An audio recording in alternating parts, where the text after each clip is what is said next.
Good morning students. आज आपलं 11th स्टँडर्डचं जे online session चालू झालं होतं त्याचं आज लास्ट डे आहे. सो उद्यापासून तुमचे ऑफलाईन लेक्चर्स सुरू होतील.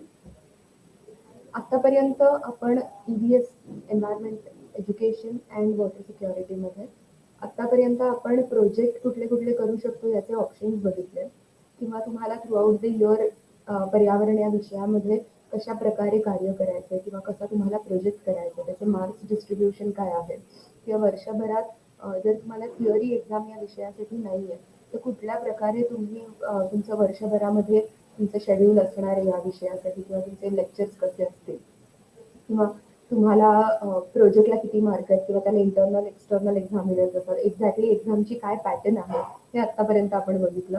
त्यानंतर मी तुम्हाला जवळपास 15-20 ऑप्शन्स दिले की ज्याच्यावरती तुम्ही तुमचा प्रोजेक्ट करू शकाल. मी तुम्हाला सांगितलं होतं की टेक्स्टबुक EBS साठीचं जे टेक्स्टबुक आहे ते तुम्हाला विकत घ्यायचं आहे आणि टेक्स्टबुक बरोबर बालभारतीचं प्रोजेक्ट वर्कबुक येतं ते सुद्धा तुम्हाला विकत घ्यायचं आहे. तर त्या टेक्स्टबुकमध्ये पुस्तकाच्या शेवटी काही पर्याय दिलेले आहेत, प्रोजेक्टची यादी दिली आहे, प्रकल्पाची यादी.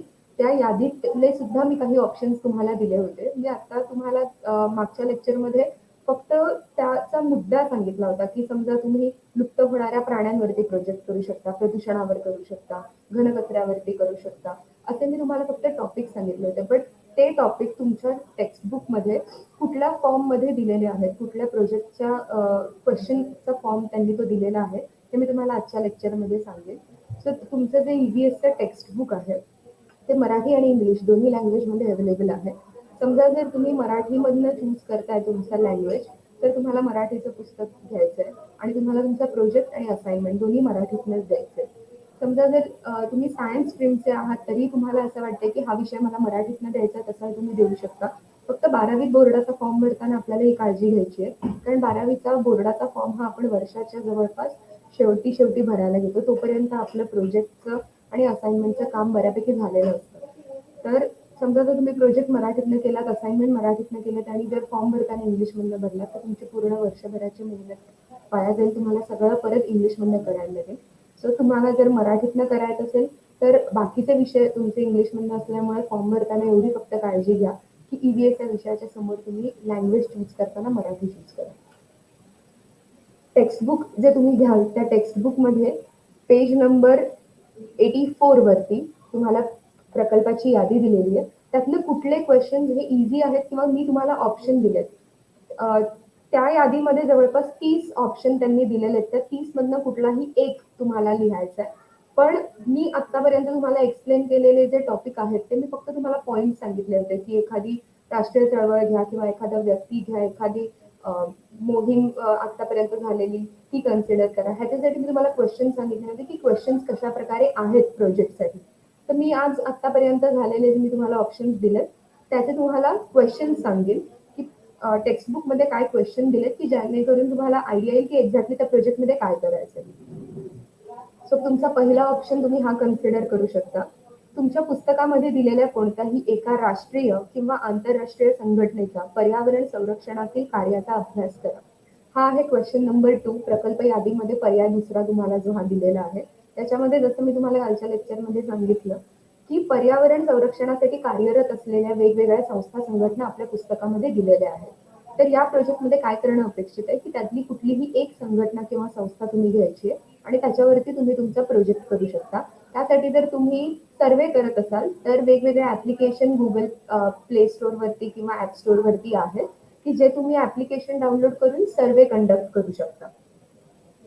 मी उदाहरण तुम्हाला एका ऍप्लिकेशनचं दिलं होतं, सर्वे मंकी. ग्रीन कलरचा लोगो आहे. त्या ऍप्लिकेशन वापरून तुम्ही तुमचा सर्वे करू शकता. फ्री ऑफ कॉस्ट आहे. काही कॉस्ट तुम्हाला त्या ऍप्लिकेशन तुमच्याकडून चार्ज करत नाही. सो ते एक ऍप्लिकेशन तुम्ही कन्सिडर करू शकता. त्याच्यानंतर अजून एक ऑप्शन मी तुम्हाला दिला होता पुस्तकामध्ये आहे क्वेश्चन नंबर 3. तुमच्या भागात पर्यावरण संरक्षणासाठी कार्य करत असणाऱ्या विविध NGOची माहिती मिळवा. ते राबवत असलेल्या कार्यक्रमाची यादी बनवा. हा ऑप्शन जर तुम्ही कन्सिडर करताय तर तुमच्या एरियात कार्य करत असलेला कुठलाही NGO की जो पर्यावरणासाठी काम करतो, मग पर्यावरण संरक्षणासाठी असेल, लोकांमध्ये अवेअरनेस स्प्रेड करण्यासाठी असेल किंवा एखादा पर्टिक्युलर त्यांनी कार्य त्यांचा पर्टिक्युलर एक मोटो असेल की समजा सॉलिड वेस्ट मॅनेजमेंटसाठी करत असेल, घनकचरा व्यवस्थापनासाठी असेल किंवा वृक्षारोपण करण्यासाठी असेल, प्लांटेशन असेल, असे वेगवेगळे पर्यावरणामध्ये पण पर्यावरण एन्व्हायरमेंट हा खूप वाईड ऍस्पेक्ट आहे, खूप मोठं ह्याच्यामध्ये जेवढं आपण ह्याच्यावरती रिसर्च करू तेवढं कमी आहे. त्यामुळे एनजीओ सुद्धा फक्त एन्व्हायरमेंट वरती होल अँड सोल काम करणारा असेल असंच नाही. पर्यावरणाचे वेगवेगळे ऍस्पेक्ट मधला कुठलाही एखाद्या ऍस्पेक्ट वरती ते काम करत असतील तर त्याचा तुम्हाला अभ्यास करायचा, त्याची तुम्हाला माहिती मिळवायची आहे आणि ते राबवत असलेल्या कार्यक्रमांची यादी करायची आहे. जसं मी म्हटलं की एनजीओ हा एखाद्या वीकेंडला समजा त्यांनी प्लांटेशनचा कार्यक्रम ठेवलेला आहे की 1-2 तासाचा त्यांनी कालावधीमध्ये त्यांना प्लांटेशन करण्यासाठी ते लोकांना सांगतात की तुम्ही लोकांना अवेअर करतात की तुम्ही त्या प्लांटेशन मध्ये पार्टिसिपेट करा. तर आतापर्यंत त्यांनी काय काय कार्य केलेलं आहे आणि ह्याच्या पुढचे त्यांचे काय कार्यक्रम आहेत याची तुम्ही यादी करू शकता किंवा हेच अवेअरनेस तुम्ही वेगवेगळे ऍप्लिकेशन वापरून किंवा तुमच्या फ्रेंड्स अँड फॅमिलीमध्ये ह्याच्या संदर्भात अवेअरनेस स्प्रेड करू शकता किंवा जर तो एनजीओ तुमच्या घराच्या आजूबाजूचा असेल तर तुम्ही तुमच्या बिल्डिंग मधले किंवा तुमच्या आजूबाजूला राहणारी जी लोक आहेत त्यांच्यामध्ये अवेअरनेस क्रिएट करू शकता किंवा त्यांना या ऍक्टिव्हिटीमध्ये पार्टिसिपेट करायला प्रोत्साहित करू शकता. असा तुम्ही तुमचा प्रोजेक्ट प्रॅक्टिकल फॉर्म मध्ये करू शकाल. नंतरचा ऑप्शन मी तुम्हाला दिला होता पर्यावरण संरक्षण किंवा जैवविविधतेचे संवर्धनासाठी कार्यरत असणाऱ्या महाराष्ट्रातील कोणत्याही एका संघटनेच्या सांकेतिक स्थळावरून ते करत असलेल्या गेल्या 5 वर्षातील कामांची माहिती मिळवा. जसं आपण पहिला पर्याय बघितला, पहिला पर्याय आपला होता क्वेश्चन नंबर 2 की कुठलीही राष्ट्रीय किंवा आंतरराष्ट्रीय संघटना जी पुस्तकामध्ये दिलेली आहे. तसाच हा पर्यावरणासाठी पर्यावरण संरक्षणासाठी किंवा जैवविविधतेच्या संरक्षणासाठी कार्यरत असलेल्या महाराष्ट्रातली कुठलीही एक तुम्हाला संघटना कन्सिडर करायची. हा क्वेश्चन नंबर 5 आहे. ह्याच्यासाठी तुम्हाला कुठलीही एक संघटना घेऊन त्यांनी आतापर्यंत मागील 5 वर्षामध्ये काय काय काम केलं आहे पर्यावरणासाठी हे तुम्हाला बघायचंय. प्रत्येक संस्थेची संघटनेची एक प्रॉपर वेबसाईट असते. त्या वेबसाईटवरनं तुम्ही त्यांच्या आतापर्यंत त्यांनी केलेल्या कार्याची तुम्हाला माहिती मिळू शकते. त्यासाठी तुम्हाला जाऊन तिथे व्हिजिटच करायला हवं असं नाहीये. ऑनलाईन खूप सोर्सेस अवेलेबल आहेत सध्या. सो तुम्ही असं एखादं संस्थेला व्हिजिट करण्याच्या ऐवजी तुम्ही त्यांच्या वेबसाईटवरनं आतापर्यंत 5 वर्षात त्यांनी काय काय कामं केली आहेत ते बघू शकता. त्याच्यानंतरचा पर्याय आहे राष्ट्रीय स्तरावर महत्वाच्या ठरलेल्या एखाद्या पर्यावरण विषयक चळवळीची माहिती मिळवा आणि त्यावर तुमचा छोटासा अहवाल बनवा. जसं आपण उदाहरण बघितलं होतं की चिपको मुवमेंट जर आपण कन्सिडर केली की जी स्कूल सिलेबसमध्ये आपल्याला होती किंवा आपल्याला ती माहिती आहे की एक्झॅक्टली चिपको मुवमेंट म्हटल्यावरती आपल्या डोळ्यासमोर येतं की का ती झाली होती की डिफॉरेस्टेशन थांबवण्यासाठी. जेव्हा वनस्पती वृक्ष खूप मोठ्या प्रमाणावर तोडले जाणार आहेत हे कळल्यानंतर बिश्नोई समाजाने झाडांना मिठी मारली होती आणि ते डिफॉरेस्टेशन थांबवावं यासाठी त्यांनी ही चळवळ राबवली होती. अशीच कुठलीही एखादी जिला राष्ट्रीय स्तरावरती आज ओळखलं जात आहे अशी एखादी पर्यावरणीय तुम्हाला चळवळ बघायची की कुठली आहे आणि त्याच्यावरती तुम्हाला डिटेल्ड प्रोजेक्ट करायचा. त्याच्यानंतरचा जो ऑप्शन आहे तो आहे प्रश्न क्रमांक 7. तुमच्या शाळेमध्ये किंवा महाविद्यालयामध्ये नेचर क्लब किंवा इको क्लब सुरू करा.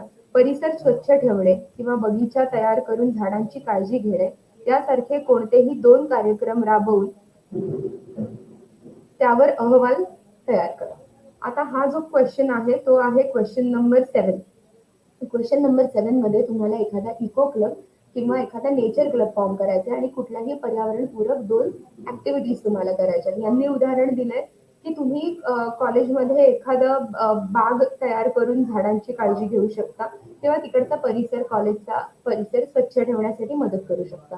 या व्यतिरिक्त तुम्हाला जर वाटलं की कॉलेजमध्ये रेन वॉटर हार्वेस्टिंग किंवा पावसाचं पाणी साठवण्यासाठी काही करता येईल का किंवा अजून काही वेगळी पर्यावरणपूरक ऍक्टिव्हिटी करता येईल का, आपल्या कॉलेजमध्ये वर्मी कंपोस्ट युनिट आहे त्याच्यावरती रिलेटेड काही तुम्हाला काम करायचं असेल तर कुठलेही 2 पर्यावरणपूरक तुम्हाला कार्य करायचे. त्यासाठी तुम्ही तुमच्या फ्रेंड्स मिळून काही स्टुडंट्स मिळून एकत्र येऊन तुम्ही जर क्लब फॉर्म केलात तर त्या क्लबच्या अंडर तुम्हाला ही 2 कामं करता येऊ शकतात.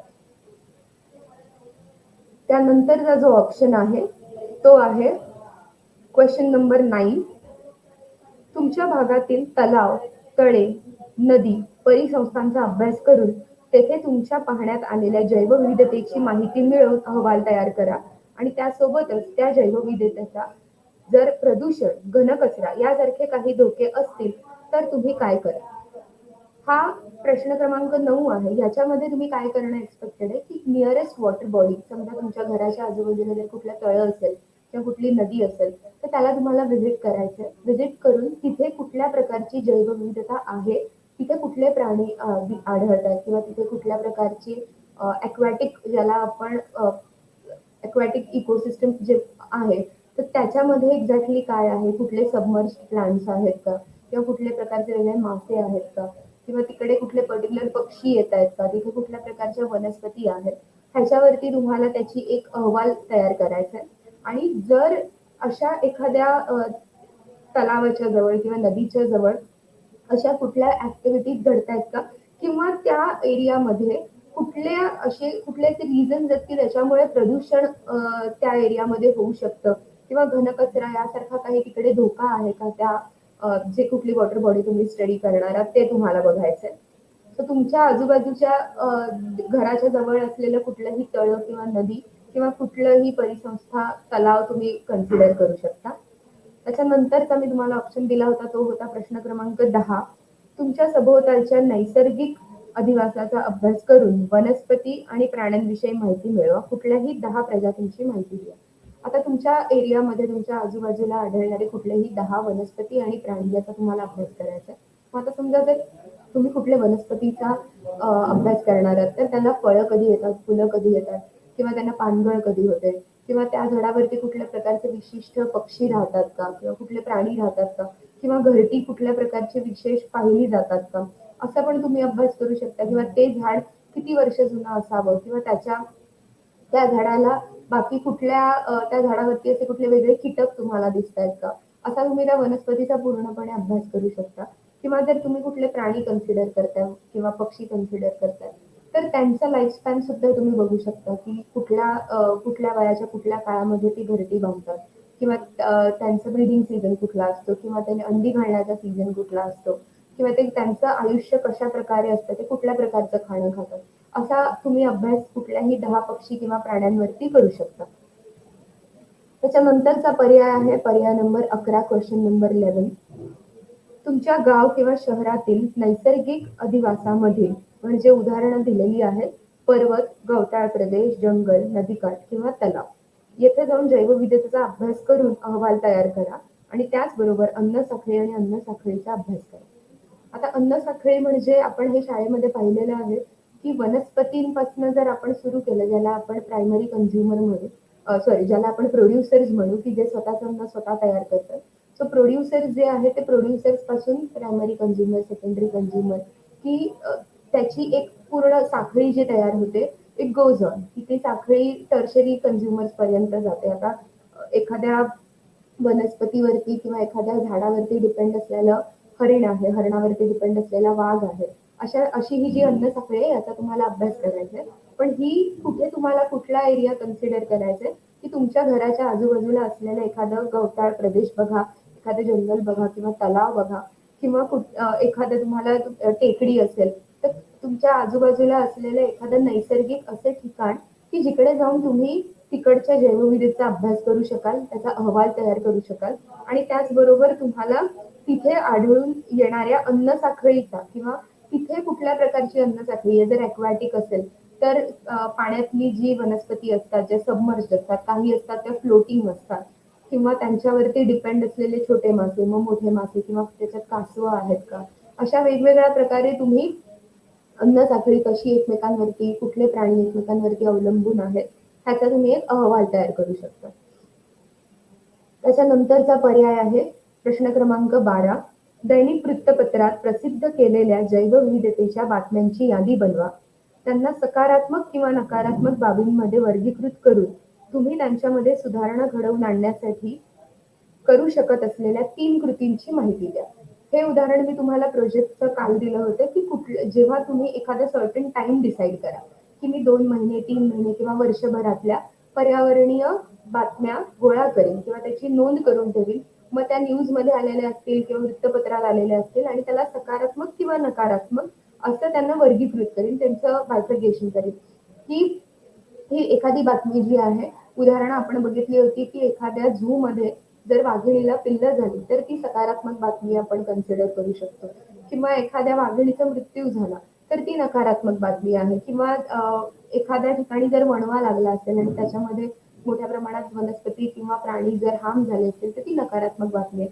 अशा बातम्यांचं आपल्याला सकारात्मक किंवा नकारात्मक वर्गीकरण करायचं आहे आणि त्याचबरोबर आपल्याला काय करायचं आहे, की सुधारणा घडवून आणण्यासाठी आपण अशा कुठल्या 3 कृती करू शकतो, की ज्यामुळे जर ती नकारात्मक बातमी आहे, तर तिच्या सुधारणेसाठी आपण ॲज अन इंडिव्हिज्युअल आपले पण काही कर्तव्य आहे पर्यावरणासाठी, पृथ्वीसाठी, की आपण तिच्याकडनं एवढं घेतो, तर आपण तिला देणं सुद्धा बांधील आहोत. तर त्याची जाणीव ठेवून कुठल्या अशा 3 कृती आपण करू शकतो, की ही जी नकारात्मक घटना आहे, तिला आपण सकारात्मक अप्रोच देऊ शकतो किंवा ती टाळू शकतो. त्याच्यानंतरचा पर्याय आहे प्रश्न क्रमांक 13.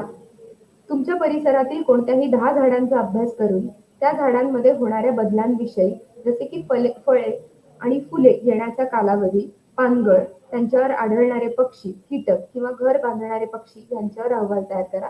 त्याचं उदाहरण मी तुम्हाला आत्ताच दिलं, की जर 10 पक्षी किंवा प्राणी तुम्ही कन्सिडर करताय, तर जर तुम्ही पक्षी, प्राणी आणि वनस्पती जर कन्सिडर करताय, तर या 10 झाडांचा अभ्यास तुम्ही कशा प्रकारे करू शकता, त्यासाठी हा क्वेश्चन आहे. तो क्वेश्चन नंबर 13. पुढचा प्रश्न आहे प्रश्न क्रमांक 14. तुमच्या परिसरातील विविध फुलांच्या प्रजातीचा सामाजिक किंवा धार्मिक दृष्टिकोनातून अभ्यास करा. आपल्या परिसरात आढळणारी जी फुलं आहेत, तिला सामाजिक किंवा धार्मिक कशा प्रकारे महत्व आहे, अशी कुठली फुलं आहेत की ज्यांना सामाजिक आणि धार्मिक महत्व आहे, त्या फुलांचा अजून काही वेगळा उपयोग आपण करू शकतो का? कुठलाही धर्म असू दे, कुठलीही जात असू दे, प्रत्येक जाती आणि धर्मामध्ये ज्या काही गोष्टी सांगितलेल्या आहेत, या वेगळ्या अँगलने जर आपण त्याला थोडं सायंटिफिक अप्रोचने विचार केला, तर या एक माणसाच्या वेलफेअरसाठी किंवा सायंटिफिकरित्या त्याच्यामागे काही ना काही कारण असतं. कुठलंही एखादं आपण वनस्पती असेल किंवा कुठलीही एखादी आता तुम्हाला फुलं कन्सिडर करायला सांगितले, तर त्या फुलांचा आपल्या आयुष्याशी किंवा आपल्या आयुष्यावरती किंवा आपल्या हेल्थवरती असं आपण म्हटलं तर जास्त अप्रोप्रिएट राहील. काही ना काही त्याचा संबंध असतो. मग ही गोष्ट पर्यावरणाशी कशी संदर्भात कशी रिलेटेबल आहे किंवा ह्याचा धार्मिक किंवा तुमच्या रिलिजनमध्ये किंवा तुमच्या समाजामध्ये या एखाद्या फुलाला का महत्व आहे आणि त्याचा जर तुम्ही सायंटिफिक वे मध्ये सुद्धा मांडू शकलात, की त्या फुलाचा अजून काय काय फायदे आहेत, तर ते अजून जास्त तुमचा प्रोजेक्ट चांगला होऊ शकतो. त्याच्यानंतरचा पर्याय आहे प्रश्न क्रमांक 16. महाराष्ट्रातील कोणत्याही 5 राष्ट्रीय उद्यानाची माहिती मिळवून त्याला नाव, विभाग, स्थळ, जिल्हा, सर्वसाधारण पशु, प्राणी, फुले आणि त्यांची विशिष्ट सारणीबद्ध मांडणी करा. आता या प्रोजेक्टमध्ये आपल्याला एक टेबल किंवा चार्ट बनवायचा आहे. त्या चार्टमध्ये आपण काय काय लिहिणं एक्सपेक्टेड आहे. 5 कुठलेही महाराष्ट्रातली राष्ट्रीय उद्यानं घ्यायचे. तुम्हाला जर वाटले की महाराष्ट्रातली राष्ट्रीय उद्यानं पेक्षा मला भारतातली राष्ट्रीय उद्यानं घ्यायला जास्त आवडेल, तरी तुम्ही घेऊ शकता. पुस्तकामध्ये दिलेले हे जे टॉपिक आहेत ते वर्ड टू वर्ड तसेच्या तसे घेणं, हे अगदी त्याला तुम्ही थोडं तुमच्या अकॉर्डिंगली मोल्ड करू शकता. आता समजा जर तुम्हाला महाराष्ट्रातली 5 राष्ट्रीय उद्यानं सांगितली असतील, पण तुम्हाला वाटलं की मला भारतातली घ्यायची आहेत किंवा मला कुठल्या वेगळ्या राज्यातली घ्यायची आहेत, तर तुम्ही घेऊ शकता. ही जी तुम्हाला प्रोजेक्टची यादी दिली आहे, प्रकल्पाची यादी, ही रेफरन्ससाठी आहे. आपला मेन हेतू हा आहे की पर्यावरण विषयाशी रिलेटेड आपल्याला प्रोजेक्ट करायचा. त्यासाठी हे ऑप्शन्स दिले. ह्याच्यामध्ये तुमच्या सोयीनुसार किंवा तुमच्या सोयीनुसार तुम्ही एखादी गोष्ट ऍड करू शकता किंवा एखादी गोष्ट तुम्ही त्यातनं वगळू शकता. फक्त कुठलाही प्रोजेक्ट करण्याच्या आधी मी असं तुम्हाला सजेस्ट करेन की जे कोण तुमचे इंटरनल टीचर्स आहेत त्यांच्याबरोबर एकदा कोऑर्डिनेट करा, त्यांना सांगा की मी असा प्रोजेक्ट करणार आहे आणि त्या रिलेटेड त्यांच्याकडनं गायडन्स घ्या. आता या टॉपिकमध्ये महाराष्ट्रातील कुठलीही 5 राष्ट्रीय उद्यानं जी आपण घेणार आहोत, त्या राष्ट्रीय उद्यानाचं नाव, त्याचं स्थळ, त्याचा जिल्हा, तिकडे कुठल्या प्रकारचे पशु, प्राणी, पक्षी हे आढळतात, तिथे कुठल्या प्रकारची फुले येतात आणि वैशिष्ट्य.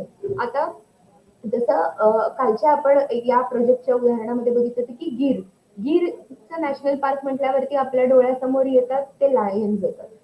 समजा जर आता आपण ताडोबाचं उदाहरण घेतलं, तर ताडोबा म्हटल्यावरती आपल्याला माहितीये की ताडोबा हे ताडोबामध्ये अनेक पशु, पक्षी किंवा अनेक वनस्पती आहेत. पण ताडोबा कशासाठी ओळखलं जातं, तर वाघांसाठी. तर असे तुम्हाला चार्ट बनवायचे आहे कुठल्याही 5 राष्ट्रीय उद्यानांचा. त्याच्यानंतरचा जो ऑप्शन आहे तो आहे ऑप्शन नंबर 17. क्वेश्चन नंबर 17 आहे, आपल्या देशातील लुप्त होत असलेल्या कोणत्याही 5 वनस्पती किंवा प्राण्यांच्या प्रजातींची माहिती मिळवा व त्यांची पुढील उद्दिष्टांना अनुसरून सारणीबद्ध मांडणी करा. जसे की प्रजातीचे नाव, शास्त्रीय नाव, स्थळ, ती कोठे आढळते, प्रजातींना धोका आणि त्याचबरोबर त्याची ठळक वैशिष्ट्ये. आता या प्रोजेक्टमध्ये आपल्याला लुप्त होत जाणारे, ज्याला आपण एंडेंजर्ड स्पीशीज म्हणतो, की they are about to extinct, की ते संपुष्टात येण्याच्या मार्गावरती आहेत, असे लुप्त होत जाणारे कुठलेही 5 वनस्पती किंवा प्राणी, तुमच्या आवडीनुसार तुम्हाला कुठलेही 5 वनस्पती आणि प्राणी घ्यायचे. मग त्याच्यामध्ये आपल्याला काय मेन बघायचंय की त्या प्रजातीचं नाव काय आहे. प्रत्येक प्रजातीला काही सायंटिफिक नावं सुद्धा असतात, शास्त्रीय नावं असतात. त्या प्रजातीचं शास्त्रीय नाव काय आहे, ही प्रजाती खूप मोठ्या प्रमाणात कुठल्या स्थळांवरती आढळते, त्यांची भारतामध्ये एखादी जर आपण कुठली पण एखादं जसं आपण समजा वाघ बघितले, ते आता अगदी एकदम क्रिटिकली एंडेंजर्डच्या अंडर येत नाही, पण जर आपण वाघ बघितले तर ते फक्त काही ताडोबामध्ये आहेत असं नाही, अख्ख्या भारतभर वेगवेगळ्या ठिकाणी आपल्याला वाघ दिसतात.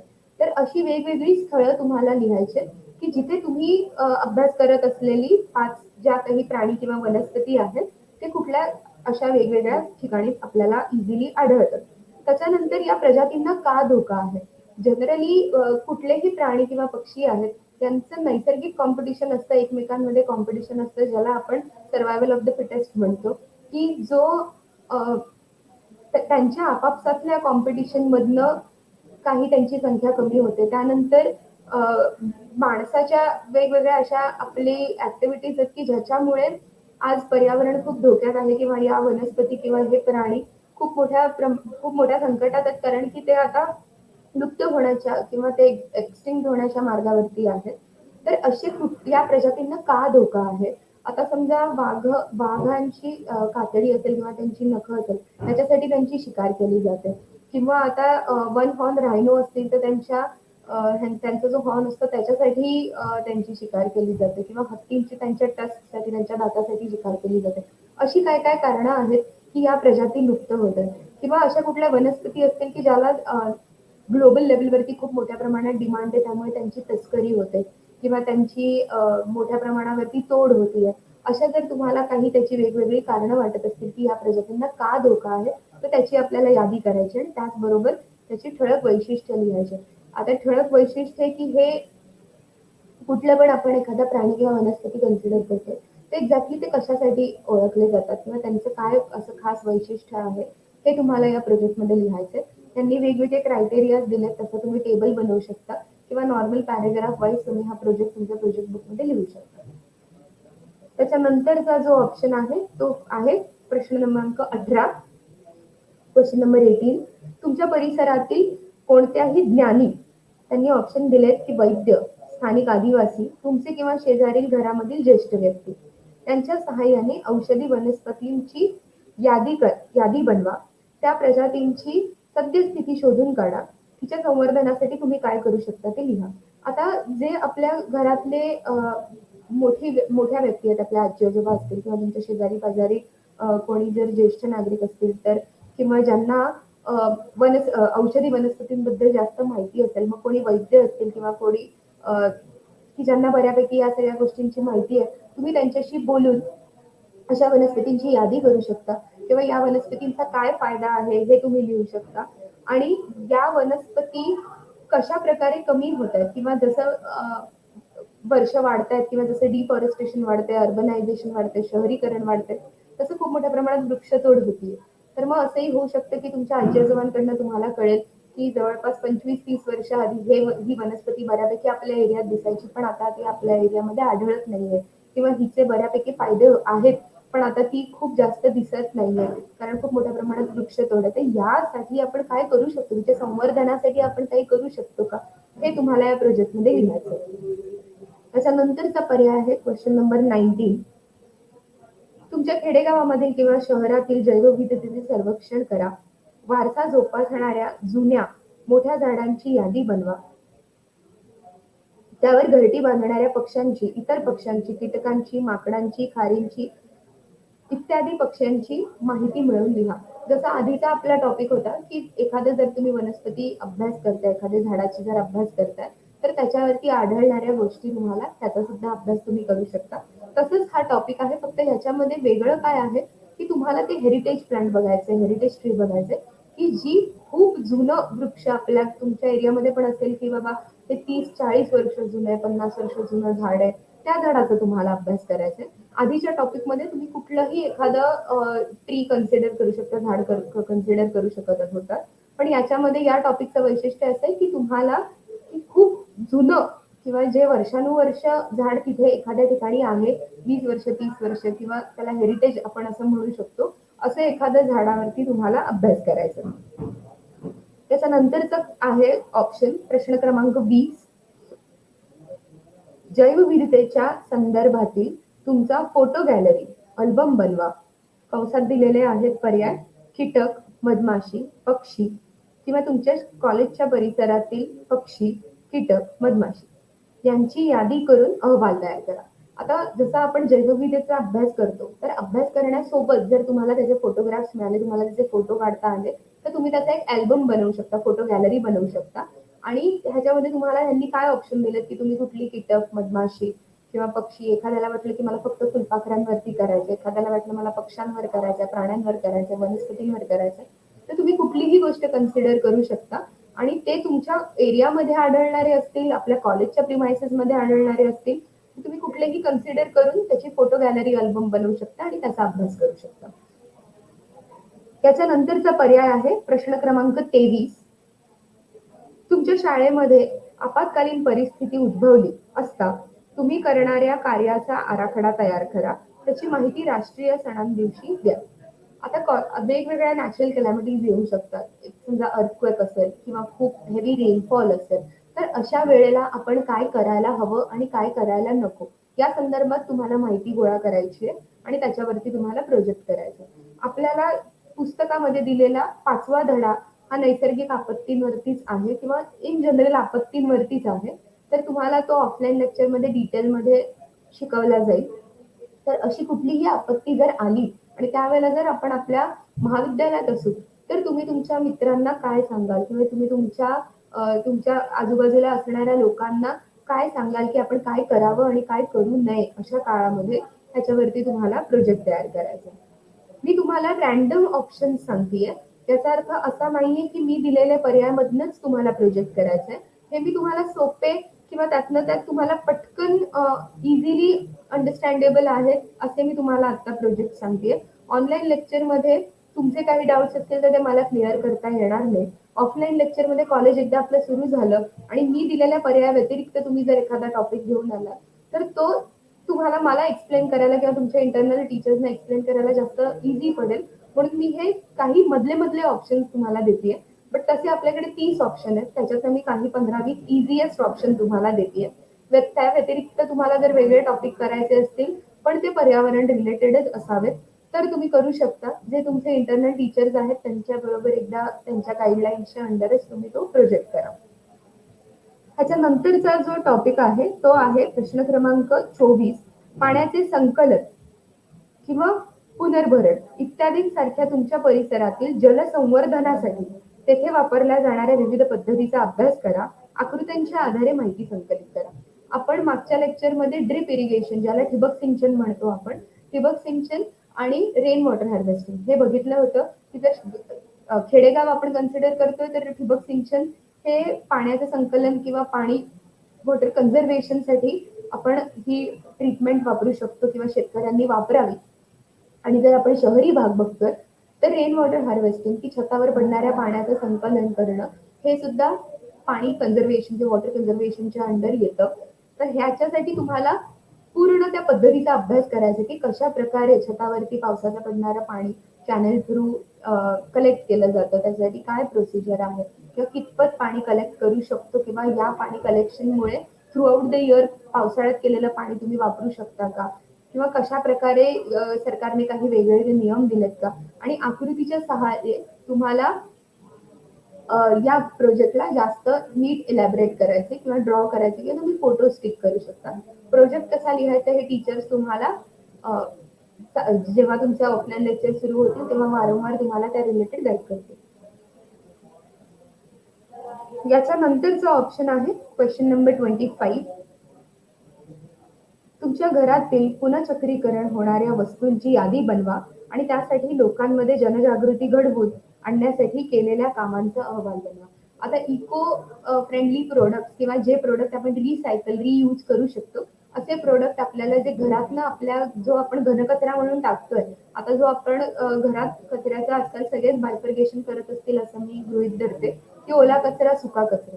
हा जो सुका कचरा आहे तर सुका कचऱ्यामध्ये समजा काही पेपर असतील, प्लास्टिक असतील, तर ह्याचं आपण रिसायकल रियूज करू शकतो किंवा अशा वेगवेगळ्या गोष्टी असतात. आता ई वेस्ट आहे, इलेक्ट्रॉनिक वेस्ट, की कुठला मोबाईल असेल, गॅजेट्स असतील, बॅटरीज असतील, तर ते आपण त्याचे पण काही रियूज करू शकतो का किंवा ते रिसायकलिंगसाठी देऊ शकतो का.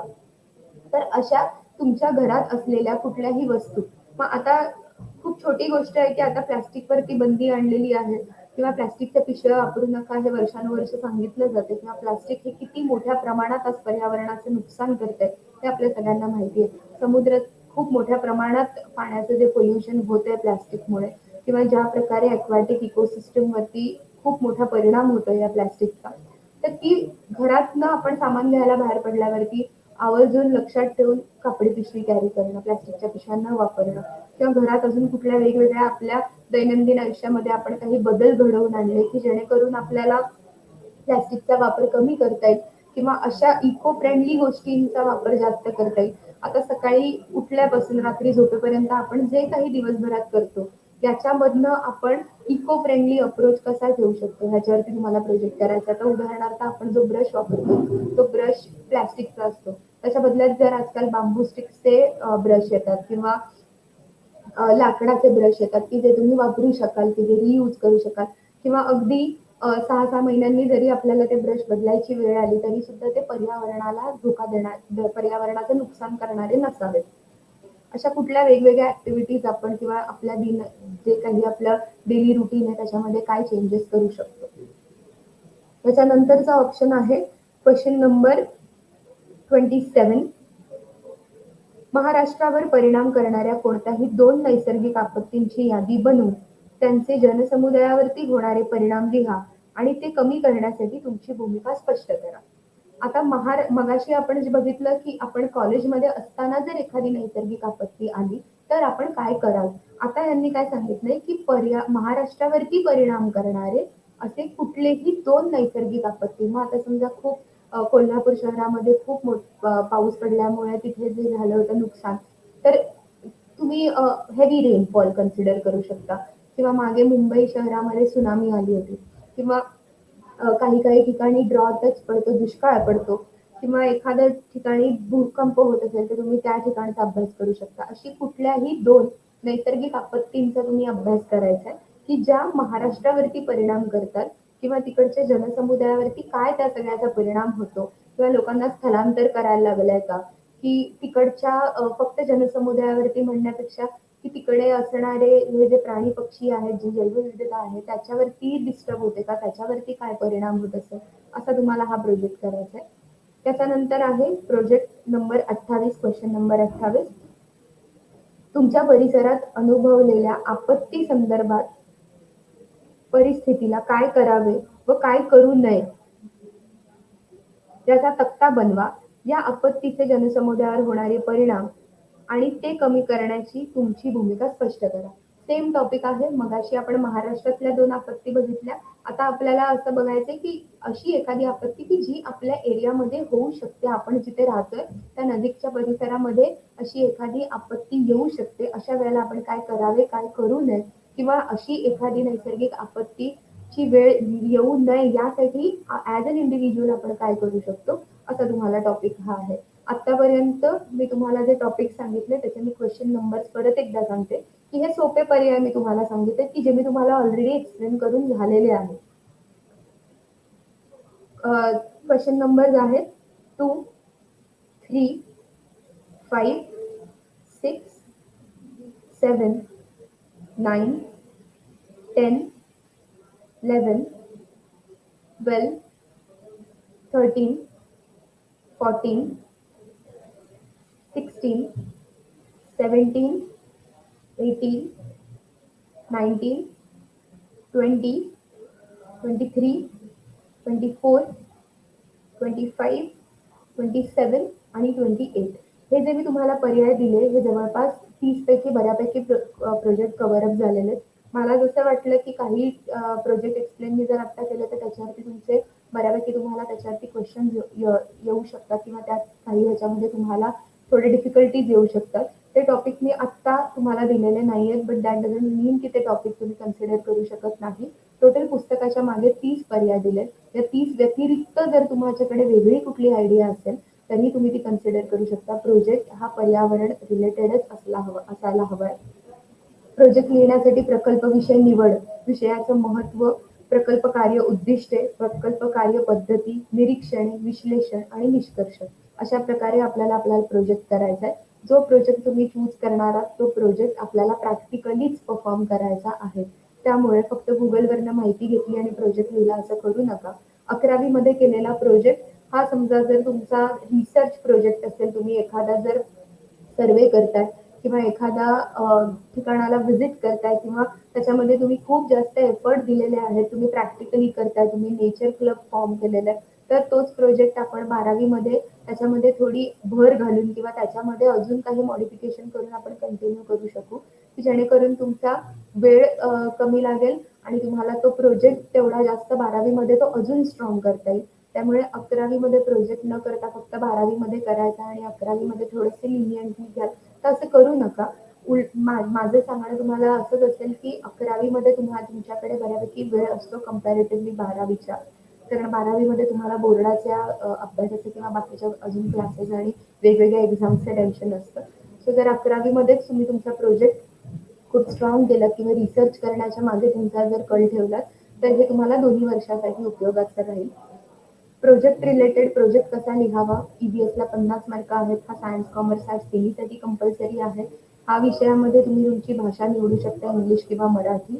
फॉर्म भरताना आपल्याला फक्त लक्षात ठेवायचे की आपण कुठल्या भाषेत फॉर्म प्रोजेक्ट केलाय त्याच भाषेमध्ये आपला फॉर्म आपल्याला भरायचा आहे. विषय भरताना त्याच्यासमोर त्याची लँग्वेज चूज करायची. Internal 30 mark, external 20 mark. या परीक्षेसाठी थिअरी एक्झाम नाही आहे. या परीक्षेसाठी तुम्हाला हे जे 5 असाइनमेंट आहेत ते 1.5 तासाची तुम्हाला वेळ दिली जाईल, त्याच्यामध्ये तुम्हाला लिहायचं. पर्यावरण या विषयासाठी तुम्हाला एक टेक्स्ट बुक घ्यायचं आहे आणि प्रोजेक्ट वर्कबुक घ्यायची आहे. त्यासाठी 30 मार्क प्रोजेक्टला आहेत, 20 मार्क असाइनमेंटला आहेत. 5 धडे आहेत. तुम्हाला धडे ऑफलाईन लेक्चरमध्ये आता सुरू होतील शिकवायला. तर ते धडे शिकवण्याबरोबरच तुम्हाला असाइनमेंट दिल्या जातील. त्या असाइनमेंटमधनं कुठल्याही 5 असाइनमेंट या तुम्हाला 1.5 तासाच्या परीक्षेच्या कालावधीमध्ये लिहायच्या आहेत. आणि राहिला प्रश्न प्रोजेक्ट आणि असाइनमेंटच्या तोंडी परीक्षेचा, तर ती तुमची तोंडी परीक्षा होते की जे तुमचे धडे तुम्हाला शिकवले गेलेले आहेत, ज्याच्यात तुम्ही तुमचा प्रोजेक्ट केला आणि जे तुम्हाला असाइनमेंटवरती बेस्ड असे क्वेश्चन तुम्हाला वायवा एक्झामला विचारले जातील. प्रत्येक वर्गाला प्रत्येक डिव्हिजनला वेगवेगळे पर्यावरणासाठी शिक्षक आहेत. मी तुमची सब्जेक्ट इन्चार्ज आहे. इन केस तुम्हाला कुठली डिफिकल्टी असेल किंवा तुम्हाला मी आत्ता शिकवलेल्या लेक्चरमध्ये काही डाऊट असेल तर तुम्ही आम्हाला पर्सनली येऊन कधी जरी भेटलात तरी सांगण्यासारखे तुमचे डाऊट्स प्रत्येक शिक्षक क्लिअर करेल. फक्त माझं सांगण्याचं तुम्हाला एवढंच असेल की आठवणीने प्रोजेक्ट हा प्रॅक्टिकलीच परफॉर्म करा, जेणेकरून तुम्हाला 11वी-12वी दोन्ही वर्षांसाठी तुमचा प्रोजेक्ट स्ट्रॉंग असेल. तर ईव्हीएसमध्ये तुम्हाला पैकीच्या पैकी मार्क मिळणं किंवा ए ग्रेड मिळणं हे खूप सोपं आहे आणि तुम्ही ते नक्की मिळवू शकाल. Thank you.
other day, we had done a topic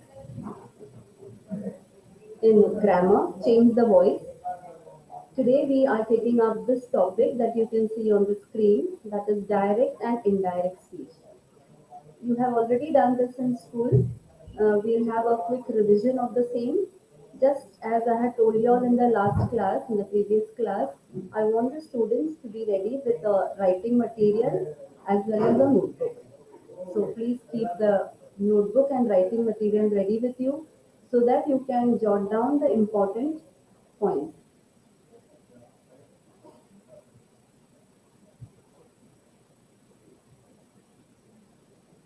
The heading is direct and indirect speech. It is also called as direct and indirect narration. Now, what is narration? Narration or speech is something that you speak. Okay, whatever you say, that is called as narration. So it can be quoted as direct narration as well as indirect narration. We'll go into the details of this topic. We'll also see certain rules, certain steps that has to be followed in direct and indirect speech. Now, what is a narration? Act of reporting the words of a speaker, that is called as narration. That is the action of reporting or telling the words of a speaker, that is called as narration.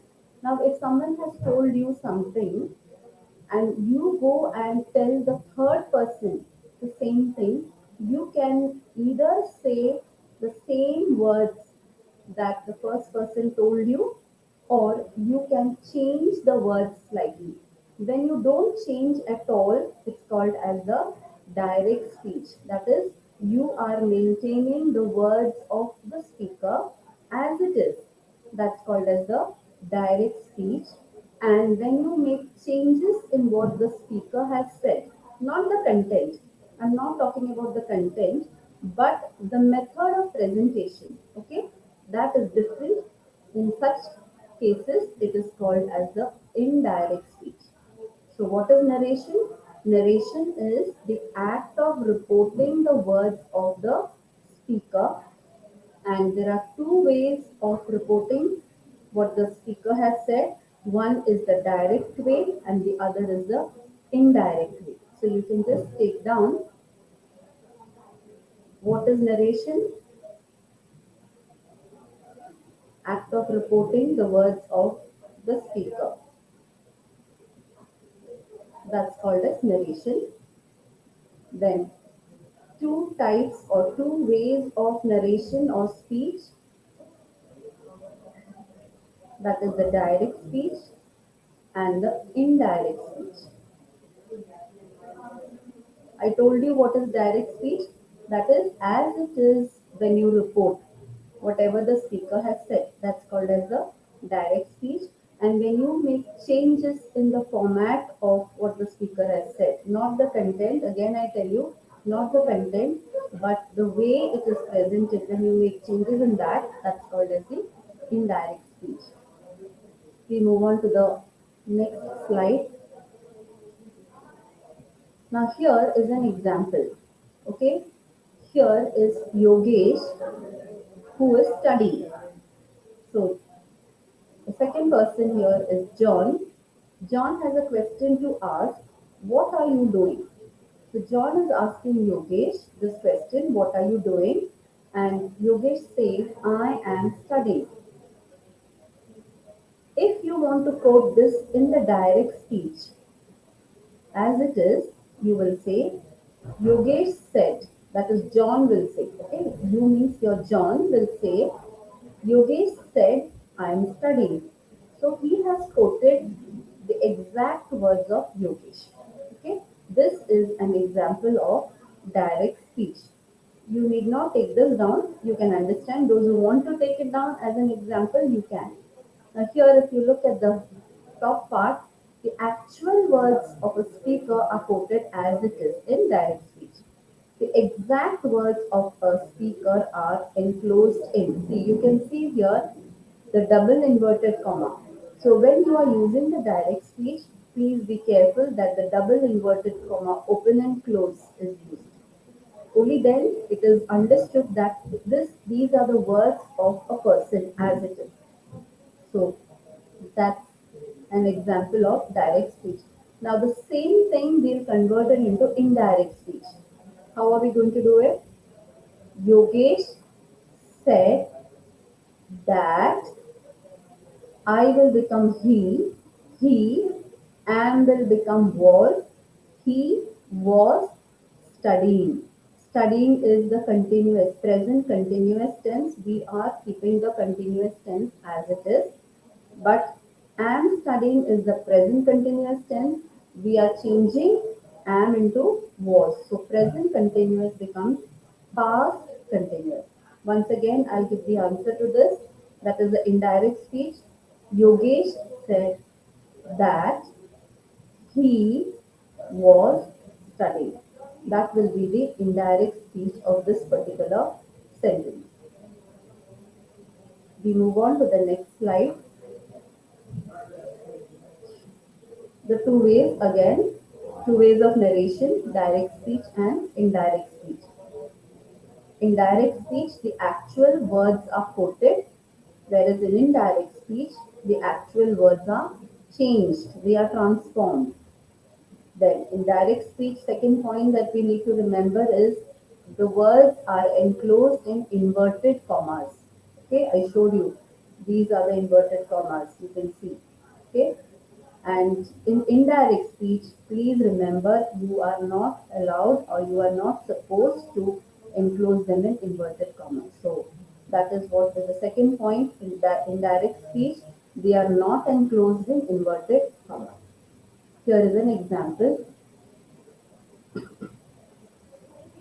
She said to me, the exact words are quoted, I am playing. RV means the reporting verb. Now here said is considered as the reporting verb. Those who have a tendency to forget what is RV, you can write it as reporting verb. RV is the reporting verb. And I am playing, that is the reported speech.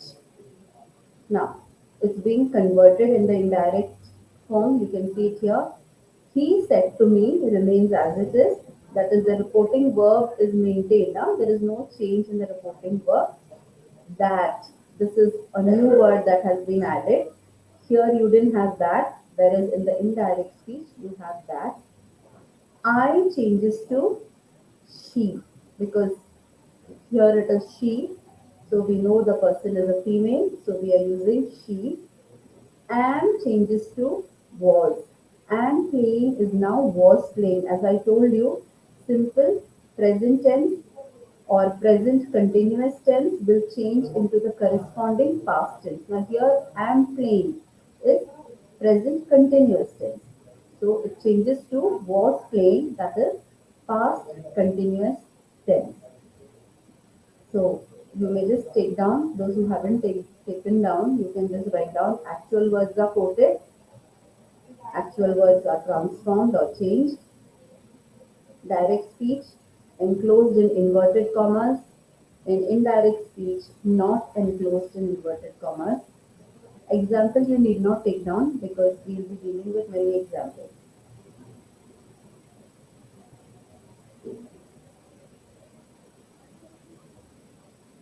We move on to the next slide. Now, there are certain concepts in direct and indirect speech which you have to keep in your mind while transforming it. Okay, so one thing is the tense. We have slightly dealt with these. Tense, I told you, simple present changes to simple past, present continuous will change to past continuous, and there is a slide which is going to tell you the different changes in the tenses. So one thing that we have to remember is that the tense should be kept in mind. Then the next important thing that you have to remember is there is something called as first person, second person, and third person. Now, what words you have to use for first person or second person or third person? We have a slide dealing only with that you will have to write down so that you don't forget. We'll be doing that in some time. And the third one is subject and object. You have to identify the subject and object just like we did for change the voice. So these are the three important things. You can take down this picture or in whatever format you want so that you remember the three important concepts: the tense, the person, and the subject and object.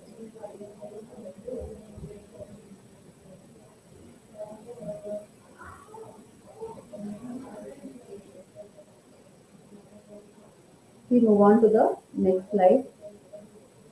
Now, persons. The first person will be I. For the second person, we can use you, and for the third person, she. Okay, I, you, and she. We'll have another slide also pertaining to the same. Here is a chart. This I want all of you to take down. Chart of first person, second person, and third person. In first person, which are the words that can be used? I, we, me, us, my, mine, our, and ours. Take down this simultaneously. Second person, you, your, and yours. These are used for the second person. And for the third person, you have he, his, him, her or hers, she. One she is repeated, so you need not take it down. It, then don't take down him and it. You can take down it. It's the ones that are repeated. You need not take down. This is a very important chart to know the persons and in which form they are, first or second or third.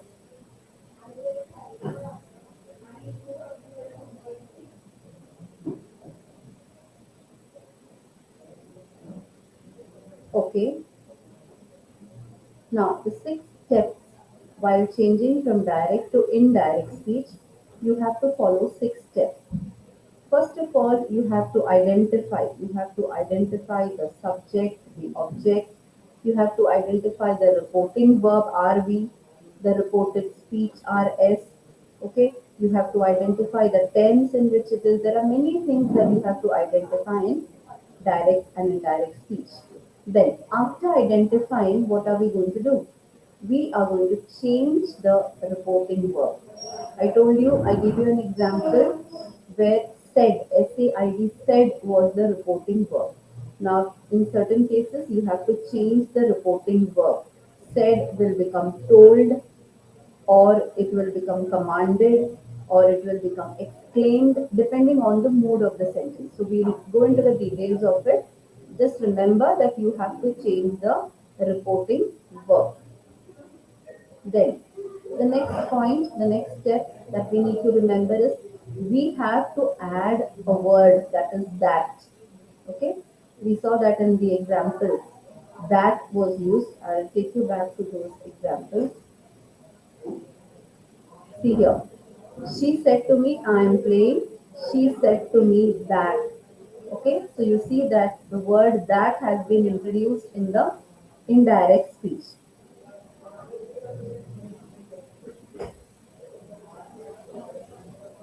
Then the third step that the third step we need to remember is the change of pronoun. That also we have done here.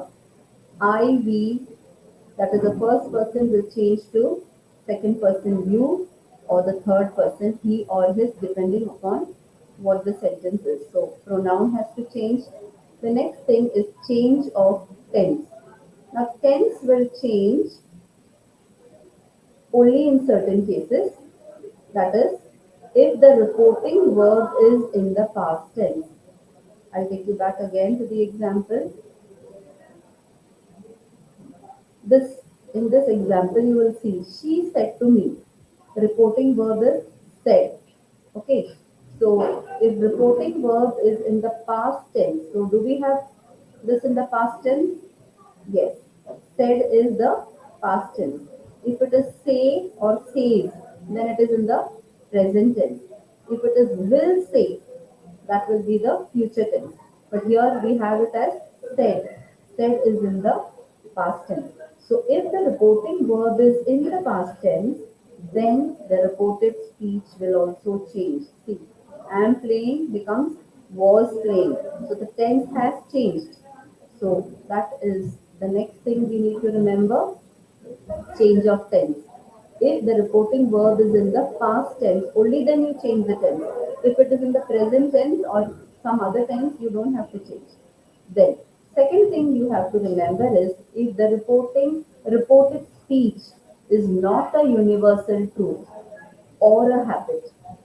If the reported speech is a truth, is a universal truth, what is a universal truth? The earth rotates around its own axis. This is the truth. Okay. Habit. I wake up at 5 every morning. This is the habit. Okay. In such things, you don't change the tense. Okay, it's a habit. You cannot change the tense. You can't say the earth was rotating because the earth is still rotating. And you can't change your habit. You wake up at 5 every morning. So that's a habit. So here again, you can say that I woke up at 5 every morning. That is a wrong message. So change of tense takes place only in these cases. If the reporting verb is in the past tense, point one, and second, if the reported speech is not a universal truth or if it's not a habit. In such cases, you can change the tense. And the last thing that we need to remember is to update time specific words. Now, what is update time specific words? You will understand when we do that specially. So, I'm not touching upon that till that point comes. Now, change of the reporting verb. I told you RV stands for reporting verb. Now, how to change? Please take down this. Very important. Said to becomes told in the indirect speech. Said can remain as said. Say to will become as tell. Says to will change to tell. So quickly take down this. The four changes.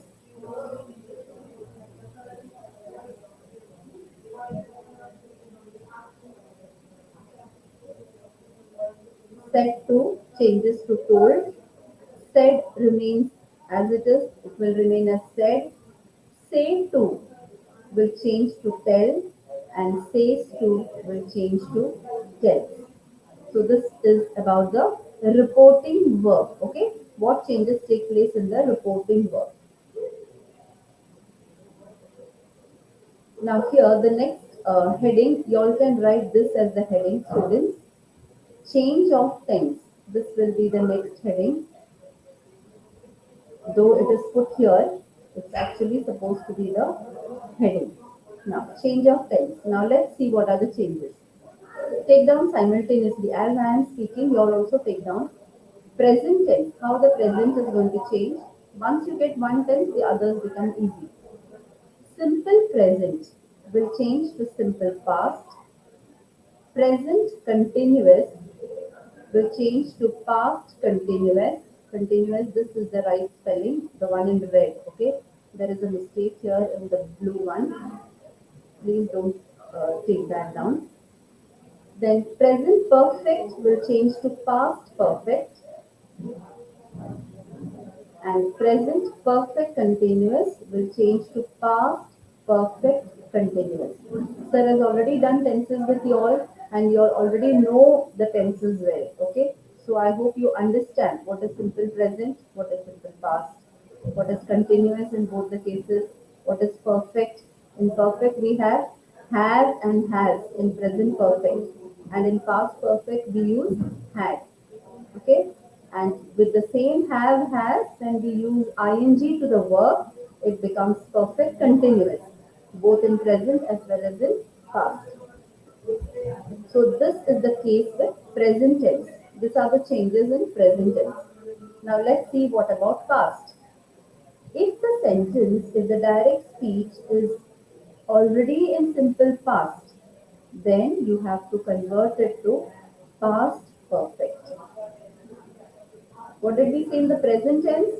If the direct speech is in the simple present, then it changes to simple past. But now, what if the direct speech itself is in simple past? Then, please be careful, you have to convert it into past perfect.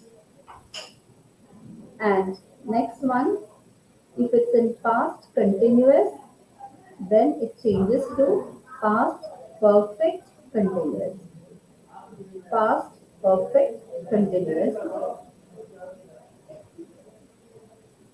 Now, if a case arises where the direct speech is already in past perfect or past perfect continuous, like these two, okay?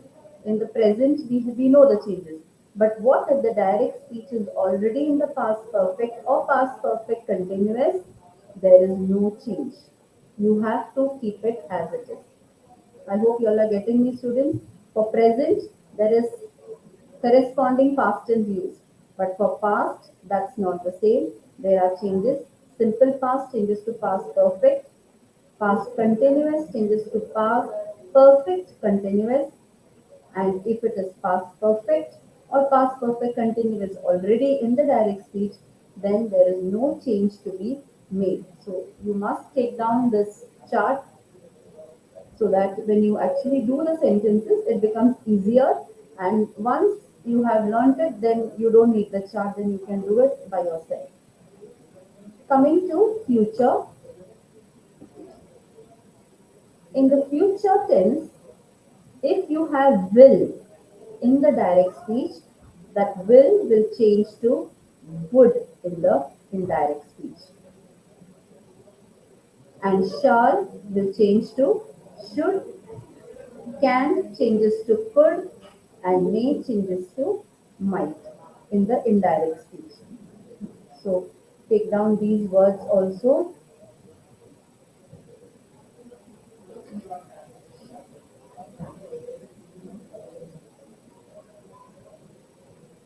Okay.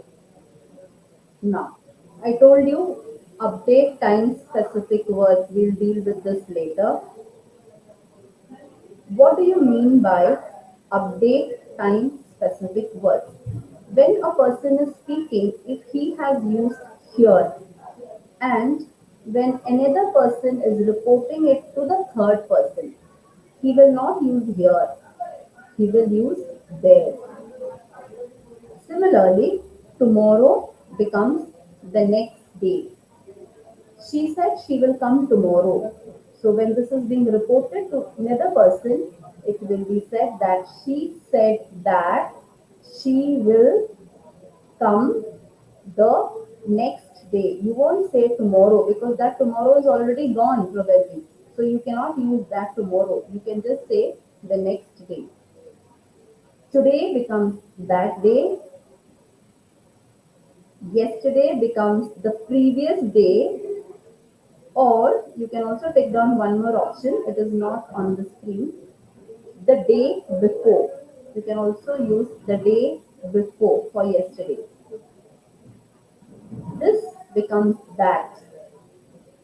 Okay, now this is, please remember, this, that is different. And the that we are using, I'll take you back to that example here. Here we were told to use that. This particular that is different, okay? This is as per the rules you have to use that. Now this example where they have told us to use that is when an article is used, okay? This article or this particular book. Instead of that, you can use THAT, that. Now becomes then. Tonight becomes that night. So these are very important changes that you need to take down. Here changes to there, tomorrow, the next day, today, that day, yesterday, the previous day, or the day before. This changes to that. Now becomes then. Tonight becomes that night. I hope you are getting whatever is being mentioned here, especially update time specific words. So you're updating according to the time. Okay? The speaker has spoken at a different time. You are reporting it, or whoever XYZ is reporting it to ABC at a different time. So you have to make these particular changes. Now here we come to the example. She said to me, I'm playing football with you now. We have identified she is the subject, said is the reporting verb. Said is in the past tense, and as per the rules, we saw that if the reporting verb is in the past tense, then the reported speech will also change. Okay? And what are the changes we saw in the tenses part? Now, be is the object, I is the first person, and here this tense is in present continuous tense, and you is the second person. So identifying work is over. Now we are going to take up the next step, that is change of the reporting verb. Said to changes to told. If you have written, you can check in your notebook. You will find that said to changes to told. Then another addition is we have to use that. So it will become she said to me that, or she told me. Change of pronoun. I will change to she. If you have the table in front of you, the one which you have noted down, you will find these changes. You will become me. Change of tense, am playing. We have to change the tense. Again, I repeat because the reporting verb is in the past tense. So, I am playing will change to was playing. She was playing. Change of time words, that also we did. Now will change to then. So the complete sentence after all the changes in the indirect speech will be she told me. Said to becomes told me. That has been included as per the rules. I changes to she. Am playing football. The present continuous changes to past continuous. So was playing football with you. You changes to me, and now. Now is update of time words. Okay. So now changes to then. So this is the correct answer. The last line. She told me that she was playing football with me then. Following all the steps, following all the charts, we have made this change. I hope you are understanding, so you can take down. I'm sure you have already taken down some part. Try and finish it as soon as possible.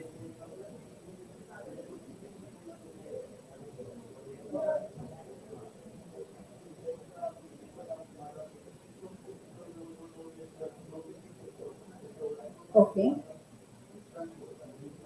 Now, a reporting verb in a past tense. What happens when the reporting verb is in the past tense? We had done it some time back, but here you have the examples. The tenses in the reported speech changes to a corresponding past tense. In general, I, am, are will change to was and were. Was and were will change to had been. In had been, there is no change. Have and has, that is a perfect, simple, perfect tense, will change to, sorry, present perfect tense will change to past perfect tense. Then if it is already a past perfect tense, there is no change. Do and does changes to did. If it's already did, it changes to had done. If it's had done, there is no change. Will and shall changes to would. We did that. May changes to might. can changes to could. Take down this table.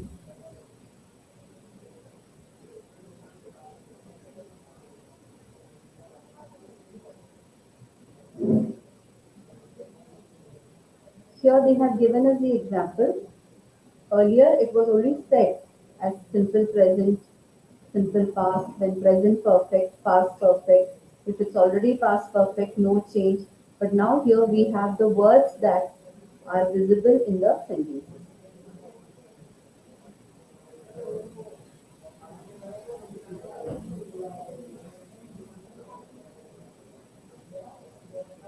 Now, imperative sentences may express order. We did imperative sentences also when we did change the voice.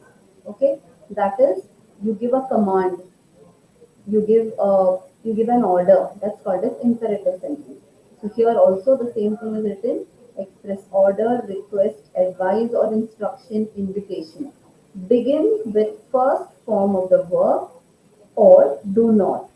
First form of the verb, that is come here or do not run fast. Now let's see which are the steps to be done. Common step is identification. Then you have change of the reporting verb. Here you have to use to. Change of pronoun, update time specific words. So more or less it's the same for imperative sentence. You can take this down quickly. This is a shorter version for imperative sentence.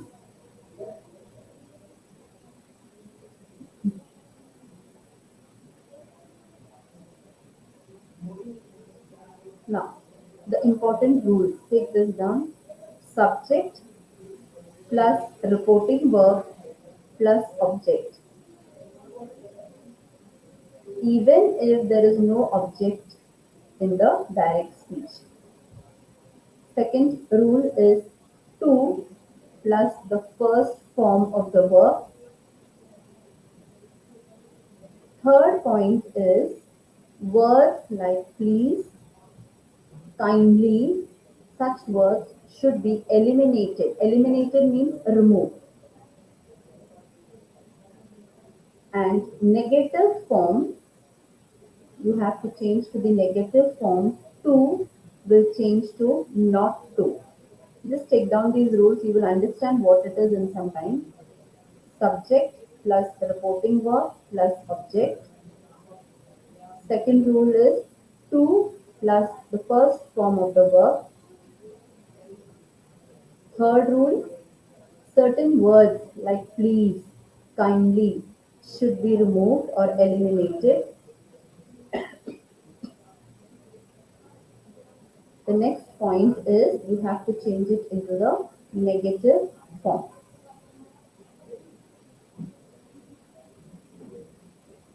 Now, change of reporting verb. Now, how should the reporting verbs be in such a case? Okay, this is the case of, I'll take you back to this slide. This is the case of imperative sentence. Okay, so far we were doing normal sentences, assertive sentences, but here we have imperative sentence. In that, how will the reporting verb be? You have to use such words like ordered, requested, advised, and suggested. Here, advised, it should be ADVISED. ADVISED, there is a small correction, please note. The third one is ADVISED. CE is also correct, but that is the noun form. But here we have to use the verb form. Now, when will these four words appear in the indirect speech? When you have said or said to in the direct speech. In imperative sentences, this is only about imperative sentences. When you have said or said to in the imperative sentence of the direct speech, then you have to use either of these words depending on the mood of the sentence. So, change of reporting verb. Okay, this is what we have done. Now, identification, I already told you the same thing. There is nothing new. Subject, object, reporting verb, pronoun, that is first person, second person, third person, and time denoting words. So I won't spend time on this slide. It's already done. Now, update time specific words. Now you have already done this. I don't think there's anything new here. If there's any new word that appears, you can take down that. Otherwise, it's the same. Same rule for imperative also. Here will become there. Tomorrow will change to the next day. Similarly, the others. Now here we go to some examples. Teacher said to the students, complete your homework tonight. This is an instruction from the teacher. So this is an imperative sentence. So we have to change said to, we have to change to ordered. If you remember this slide. Change of reporting verb. Said to is changing to ordered. Or requested, there's no need to use request. The teacher need not request. She can advise or she can suggest. So the best word suitable here is ordered. Teacher ordered the students, okay, you need to have the here, the students to complete, your changes to their homework, and tonight will change to, you can see here, tonight will change to that night. Hence the sentence is like this. Subject plus the reporting verb, object. There is an addition of to. If you remember, in the normal assertive sentence, to is not used, but that is used as per the rules. That is why I asked you all to take down all the important rules, because there are certain changes according to the sentence. So for imperative sentence, to has to be used. Then again, the first form of the verb, complete, and then the remaining things are the same except the pronoun has changed, the person has changed, and tonight changes to that night. Next example, you need not take down all the examples, you can take down one or two, but take down the pattern S plus RV plus object O plus 2 plus V1 plus the remaining, that is change in pronoun and change in the words, update time words. The next example is the doctor said to the patient, give up smoking. Now here it is not an order, it's not a command, but the doctor is advising. So the doctor advised the patient. You can see here 2 is added. Give up, the first form remains of the verb remains as it is, smoking. There is no need of time update words because there is no word appearing here. Okay, he didn't tell him when to give up smoking, now or tonight, nothing as such is mentioned. So you can plainly take down the sentence, the doctor advised the patient to give up smoking. Third example, I said to him, don't worry about studies. So I said to him. So here you can have I advised him, okay, or you can also say told him, because this is not very clearly understood whether it is an imperative sentence or it's just a normal sentence. So you are free to use any of the words, told or advised. I told him, don't worry not to. If you remember, we had done a slide which spoke about negative. I'll take you to that slide here. The negative form, to changes to not to. I hope you get me and I hope you have taken down this. So to will change to not to. That is what we have followed here. Don't worry changes to not to worry about study. So remaining part there is no change because there are no words there. The next one, he said to me, help me in studying. Now this is an imperative sentence because of the word help. So it's a request. So rightly this word has been used. He requested me, said to me changes to requested me, help remains as it is, but before that we have to use to as per the rule. Me becomes him. The pronoun is changing and the remaining remains the same. The next sentence, The officer said to the peon, bring those files here. Now, from the mood of the sentence, you understand it is an instruction or it is an order. So you can use the officer instructed the peon or he ordered the peon. Any of these are correct. You cannot use requested here. You cannot use advised here. You can use ordered or commanded. So the officer advised the peon to bring those files there. Here becomes there. Okay. Even if here it was these, suppose I'm giving you a change. In the fifth sentence, if it was bring these files here, these, then it will change to those. If it's already those, then it will remain as those. Okay. So these are the examples in front of you. You can take down one or two of them, and I hope you have understood whatever is done today.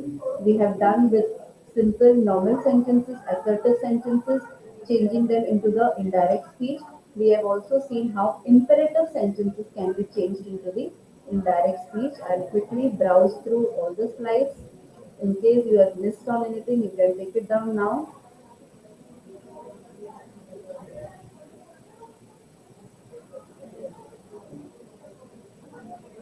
Okay. So we begin with what is a narration? It is the act of reporting the words of a speaker. There are two ways in which you can narrate, in which you can give the words of a speaker, that is the direct speech and the indirect speech. An example is given here. John is reporting about Yogesh. So he is reporting in the direct speech. Yogesh said, I am studying. As it is, he is reporting. He can also put it in the indirect speech, which is not on the screen. We will convert it as Yogesh said that he was studying. Since you have done the rules now, you will understand why I am saying the sentence. Yogesh said that THAT, that is being introduced. I changes to he, and studying changes to was studying. Then here the rules, actual words are quoted in direct speech. In indirect you can see that is not so. Then inverted commas are used in direct speech, whereas in indirect speech you don't have. Similar example like that of Yogesh and John, you have another example here. RV stands for reporting verb. The concepts that you have to be very clear about while doing direct and indirect speeches, the tenses, the person, first person, second person, third person, and the subject object. So here is the example. More details you get in this chart. The proper first person example, second and third person is given here. Then the 6 steps that have to be followed is also here.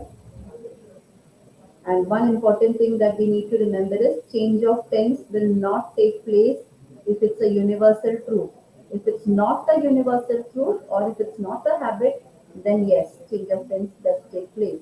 And if the reporting verb is in the past tense, only then the change of tense will take place.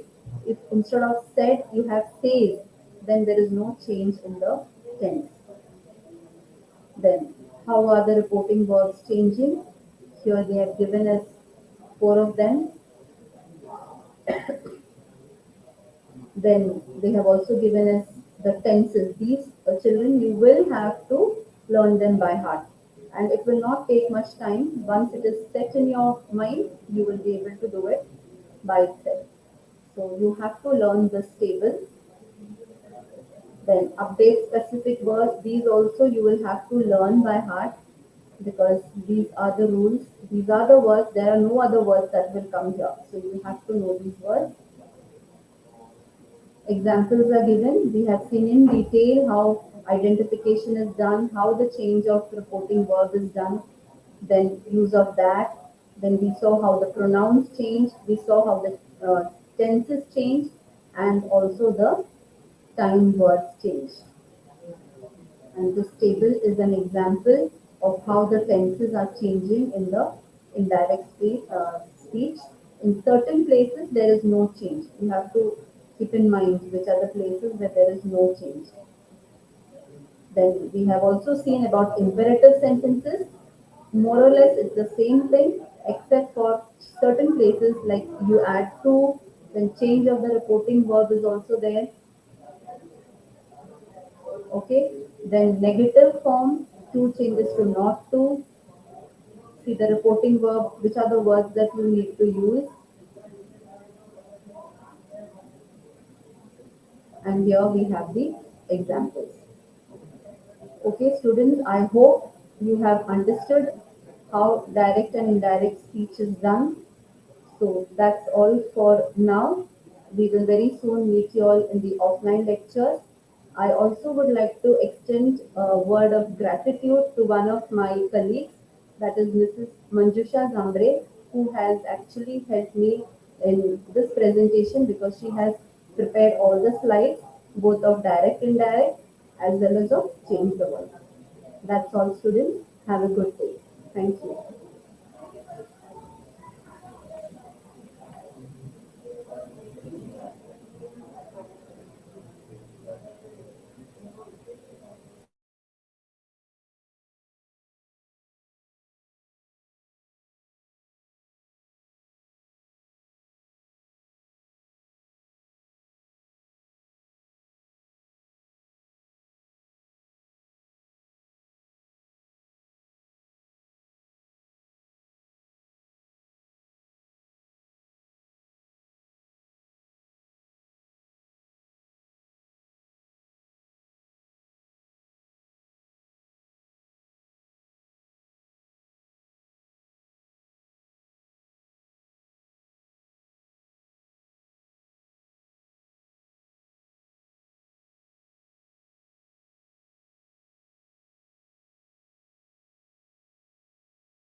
Should I continue? Yeah.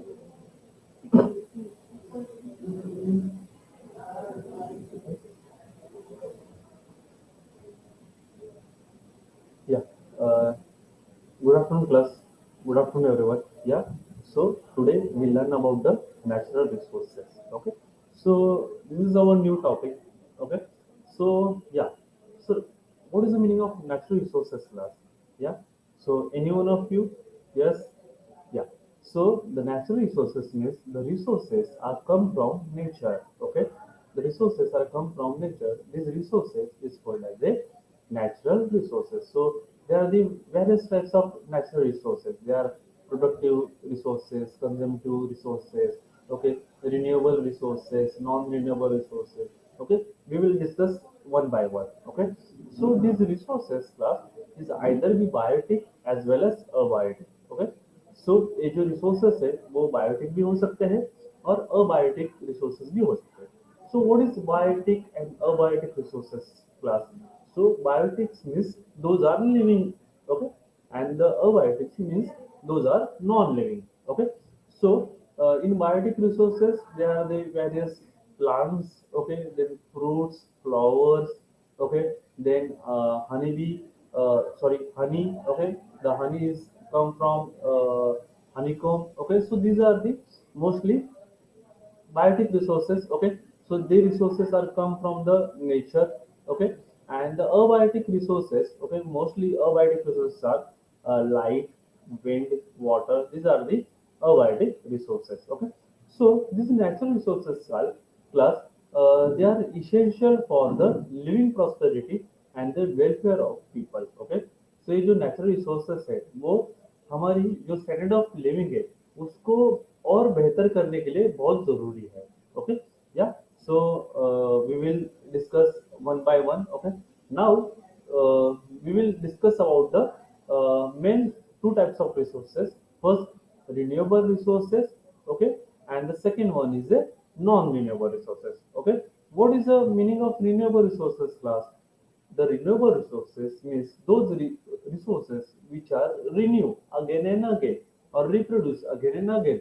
These resources are called as a renewable resources, and these resources uh, are mostly come from the various points like the solar energy. The solar energy come from the sun. Okay, the biomass energy come from the plant.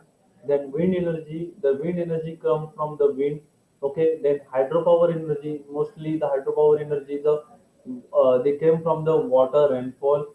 And the fifth is the geothermal energy. Geothermal energy means this energy are come from the below from the earth. Okay, yeah, yeah. So these are the renewable resources. These are the example. Okay. Now next, what is the? These are the renewable resources. Now we will discuss about the non-renewable resources. Okay. So these are the non-renewable resources. Okay.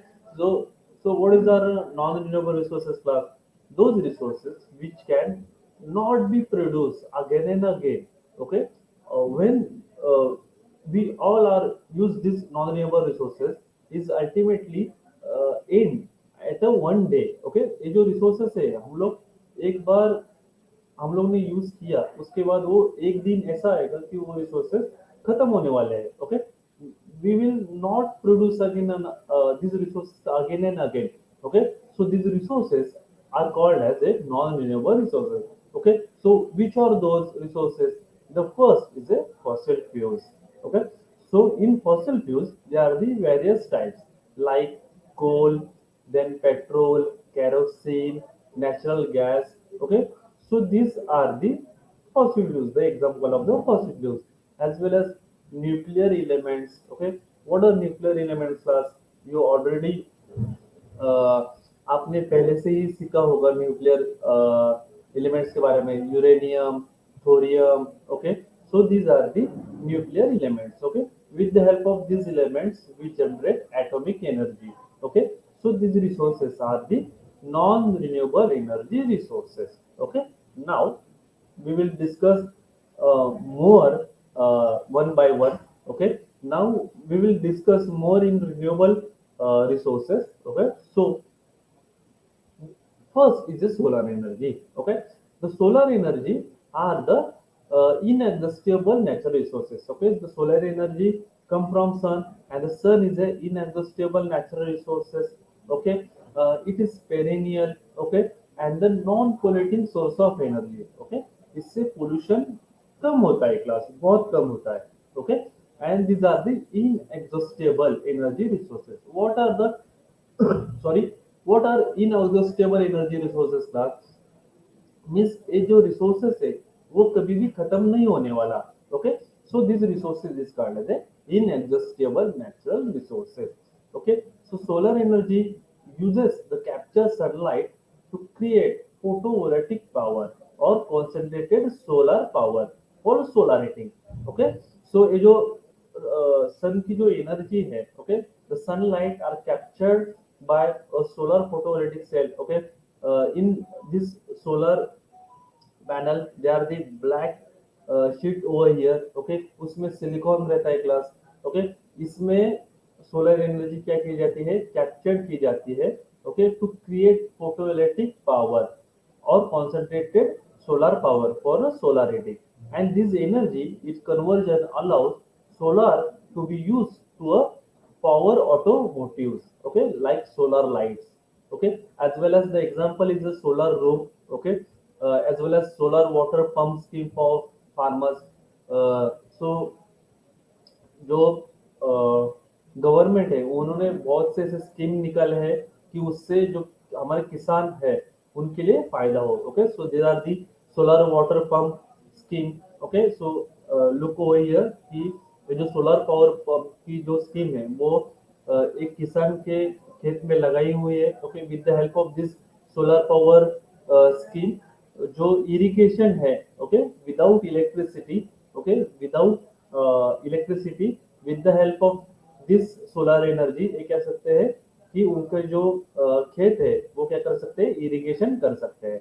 Okay, so this is all about the solar energy. Now we will discuss about the hydroelectric power. Okay, so this hydroelectric power is generated with the help of this water. Okay, so everyone knows is where the larger rainfall area. Okay, so they have the created or maintained a dam. Okay, so dams provide the irrigation facility as well as the electricity facility. Okay, so this water, okay, these water resources are used for the drinking purpose, then domestic use purpose as well as industrial purpose. Okay, with the help of this water, okay, this water we produce the hydroelectric power. Okay, as well as this water are used in a industrial purpose like industrial cooling in a nuclear power plant. Okay, वो हम लोग आगे discuss करने वाले. Now next, yeah, so the third important use is a forest. Okay, so the biomass energy, okay, so the biomass energy come from the forest resources. Okay, not only biomass energy class, so there are the various lists of products are come from the forest like timber, okay, wood, fuel wood. Okay, there are the various fruits, okay, medicinal plants, as well as flosses, fiber. Okay, so these resources are come from the forest. Okay, as well as the various uh, important points like fodder, okay, then paint, rubber, honey. This is come from the forest. Okay, but इतने ही है क्या list of product? नहीं, इससे भी बहुत ज्यादा indirect values है, वो हम लोग नेक्स्ट स्लाइड में हम लोग डिस्कस करने वाले हैं. Okay, and what is biomass energy class? Okay, दो so the standing carbon, okay, उसमें क्या रहता है कि जो वुड रहता है उसमें क्या ये प्लांट्स क्या करते हैं कि कार्बन सिक्वेस्ट्रेशन करते हैं. Okay, the standing biomass of the tree. Okay, so this is called as a forest. Okay, now the next point is a geothermal energy. What is geothermal energy class? So this energy are come from a naturally occurring heat from a interior of the earth, okay, to flowing to the cooler surface. Okay, ये जो geothermal energy है वो हमें कहाँ से मिलती है कि this came from the bend the surface of the earth. Okay, and this energy are come from the magma and the molten rock material. Okay, so the energy is is in the form of the hot water and steam. Okay, when the stream over here, look over here class, so the steam are collected over here. So with the help of steam the generator are moving. Okay, and then produce the electricity. Okay, so one of the geothermal energy power plant are placed in a Ladakh area, the Ladakh in northern part of India. Okay, the area name is called as the Puga Valley. Okay, so over here the geothermal energy is produced. Okay, वहाँ पे geothermal energy क्या की जाती है, produce की जाती है. So this is all about the renewable energy resources. Okay, now next we will discuss about the indirect value, productive value, okay, then option value, existing value. Okay, yeah. So these are the direct benefits. Okay, what are the direct benefits? The benefits are directly come from the nature. Okay, so example is a fish, other marine animals, shells of marine animals, then corals, then marine mammals. Okay, so the these resources are direct, we are directly collected. Okay, we directly use that resources, so these are the direct benefits. Okay, what does indirect benefits plus? The indirect benefits like the trees. Okay, trees, what is the role of tree? Tree क्या करते हैं? Okay, so they uh, store the carbon. Okay, this term is called as a carbon sequestration. Okay, वो क्या करते हैं? हमें oxygen देते हैं और खुद क्या करते हैं? कार्बन डाइऑक्साइड लेते हैं। तो ये जो कार्बन रहता है एटमॉस्फेयर में, वो कलेक्ट करने के बाद स्टोर करने का काम कौन करते हैं? ट्रीज करते हैं। इसके अलावा not only trees the collected the carbon, okay, as well as ocean, then coral reefs also also store the carbon. Okay, so as well as various coastal area, various numbers of trees like mangrove trees. Okay, mangrove trees are to control the flood and storm control. Okay, as well as they provide a bird and fish habitat for the breeding perspective. Okay, as well as they protect the shoreline. Okay, coastal shoreline. Okay, so these are the indirect benefits. Okay, so what are the existing benefits or optional benefits? Okay, the last lecture we discussed about the values of our biodiversity. We discussed about the cultural value. Okay, then aesthetic value. Okay, so these are the existing and the option value come from the natural resources or the renewable resources. Okay, now next we will discuss about the non-renewable resources. Okay, yeah, so these are the uses of non-renewable resources. Okay, plus over here the oil, coal and natural gas. Okay, so these are the fossil fuels. Okay, so the oil example is a petrol, diesel, kerosene. Okay, so these resources are the exhaustible resources. What are exhaustible resources, class? These resources are end at a one day. Okay, कभी ना कभी तो ये जो resources है वो खत्म होंगे. Okay, that's why these resources is called as a exhaustible source of energy. When these fuels are burned, they produce a waste product, and this waste product are released in the atmosphere. Okay, and uh, this released product like carbon dioxide, sulfur dioxide, nitrogen dioxide, these are harmful for the human being as well as other animals. Okay, so these are the consequences of the non-renewable resources. उससे हमें फायदा भी होता है as well as उससे हमें नुकसान भी उतना ही होता है. Okay, yeah, so it all causes the air pollution. उससे क्या होता है? Air pollution होता है. There are the various sites of oil refineries in various parts of India, like Digboi, one of the oil refinery oil producing area is placed in the Assam, as well as Ankaleshwar, then Mumbai High. Mumbai High is situated in near to the Maharashtra. Okay, so these are the all about the oil. So the next fossil fuels is a coal. So is a one of the important fossil fuels and the one of the oldest form of energy. Okay, this is a widely used in a ancient period of time. बहुत पुराने जमाने से ये जो कोल है वो use किया जा रहा है. Okay, in coal, okay, they have the store carbon. When this coal is burned, they have the various carbon gases are formed like carbon dioxide, carbon monoxide. Okay, so these coal are mostly used in a thermal power plant as well as in a pre-British era, and after independence, these coal are helpful for the railway. Okay, railway में जो हमारी railway industries है, railway में पहले कोल बहुत use किया जाता था. ओके, उसके बाद बहुत बड़े पैमाने पे this coal resources are use in the thermal power plant. Okay, thermal power plant याला आपण मराठीमध्ये औष्णिक विद्युत केंद्र म्हणू शकतो. ओके, उसे हम लोग औष्णिक विद्युत केंद्र कह सकते हैं. Okay, and these resources are used in a thermal power plant, and with the help of this thermal power plant we produce the electricity. Okay, so there are the various thermal power plant are situated in various parts of India. In Maharashtra they have mostly 4 or 5 thermal power plant like uh, Ballarpur. Okay, Ballarpur thermal power plant are placed in a Chandrapur. Okay, then Paras thermal power plant, as well as the Tumre power thermal power plant. So there are the various thermal power plants are situated in various parts of India.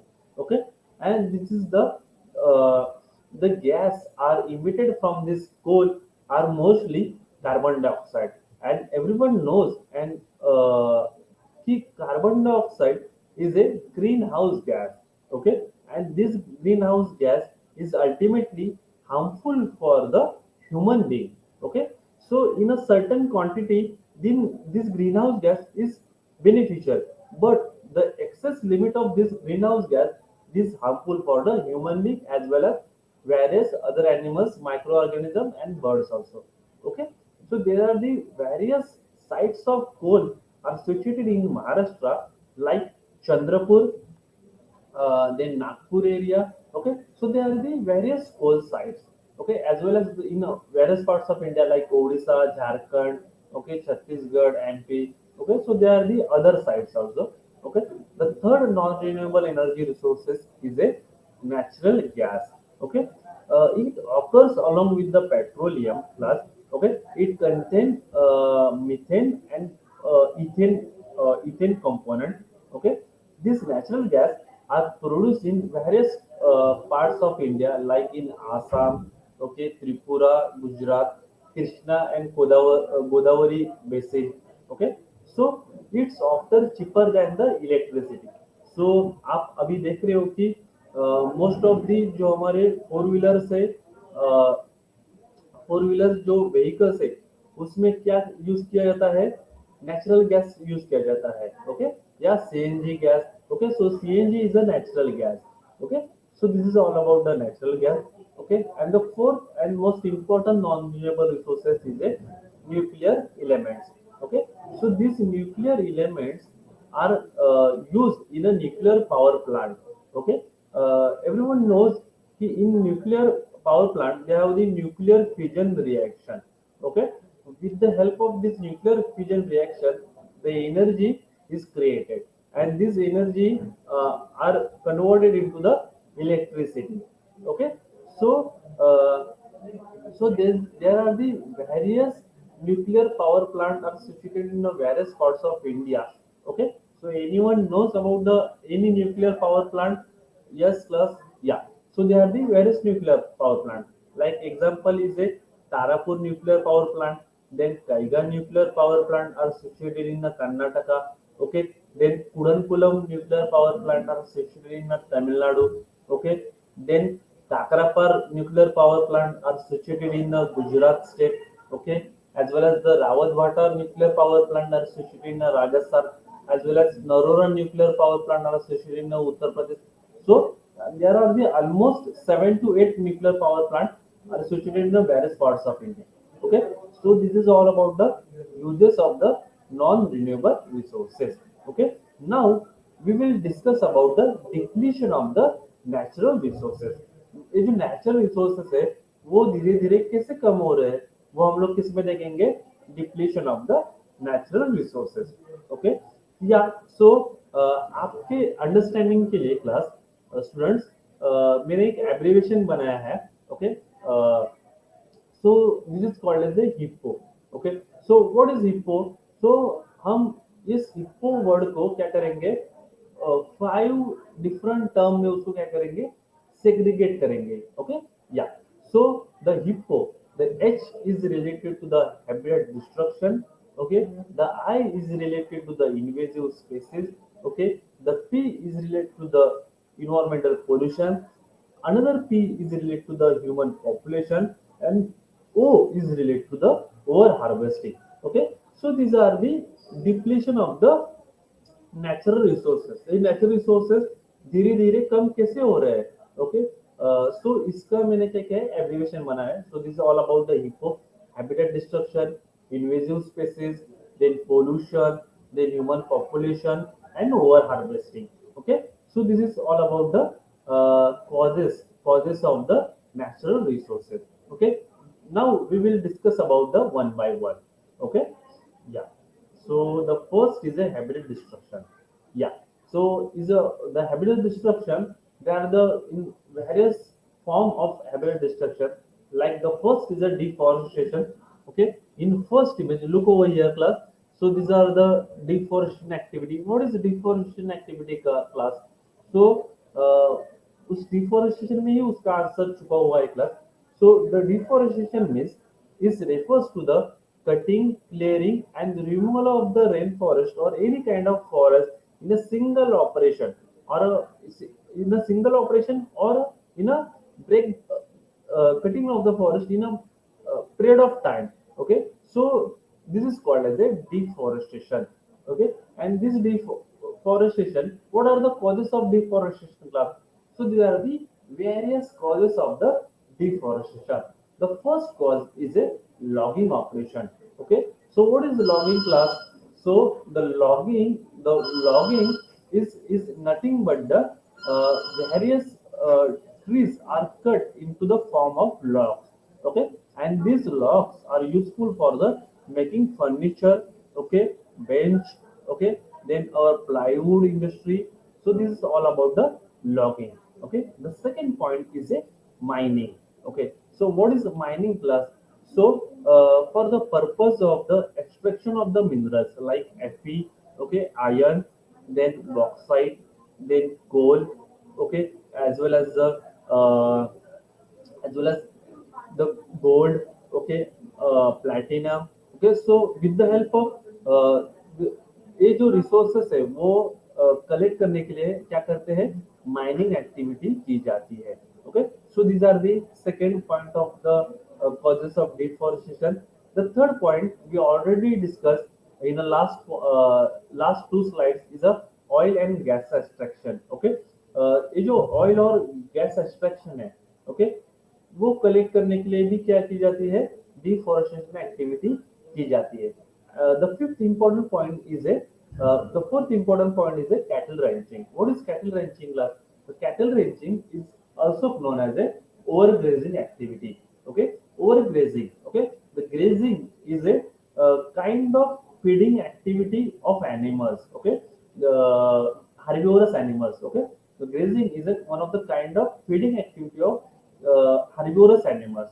Okay, and what is cattle ranching or overgrazing? The overgrazing means, class क्या है कि अगर किसी एक area में, हाँ, ये जो एनिमल्स है, ये जो हर्बिवोरस एनिमल्स है, उन्होंने ज्यादा पैमाने पे फीडिंग एक्टिविटी अगर वो करते हैं, तो ultimately the population of the grasses, okay, they ultimately decreases. Okay, so this activity is called as a overgrazing activity. Okay, the fifth important point is a agriculture cash crop. What are the agriculture cash crop? So the for the purpose of the T, coffee garden, okay, उस आप यहाँ पे देख सकते हैं कि यहाँ पे जो हिल्स पे है, हिल्स पे टी गार्डन, कॉफी गार्डन की प्रोडक्शन की है यहाँ पे. ओके, उसके लिए जो हिल्स पे जो फॉरेस्ट कवर था, वो क्या किया है, या so they are the deforestation. Okay, so these are the causes. Okay, so what are the consequences of the deforestation?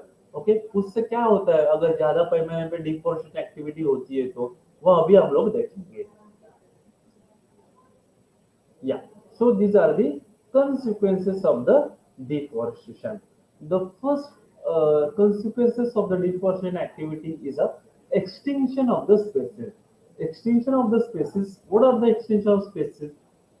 The extinction of the species means no single individual of species are left in any area of the world. Okay, so this is called as a extinction of the species.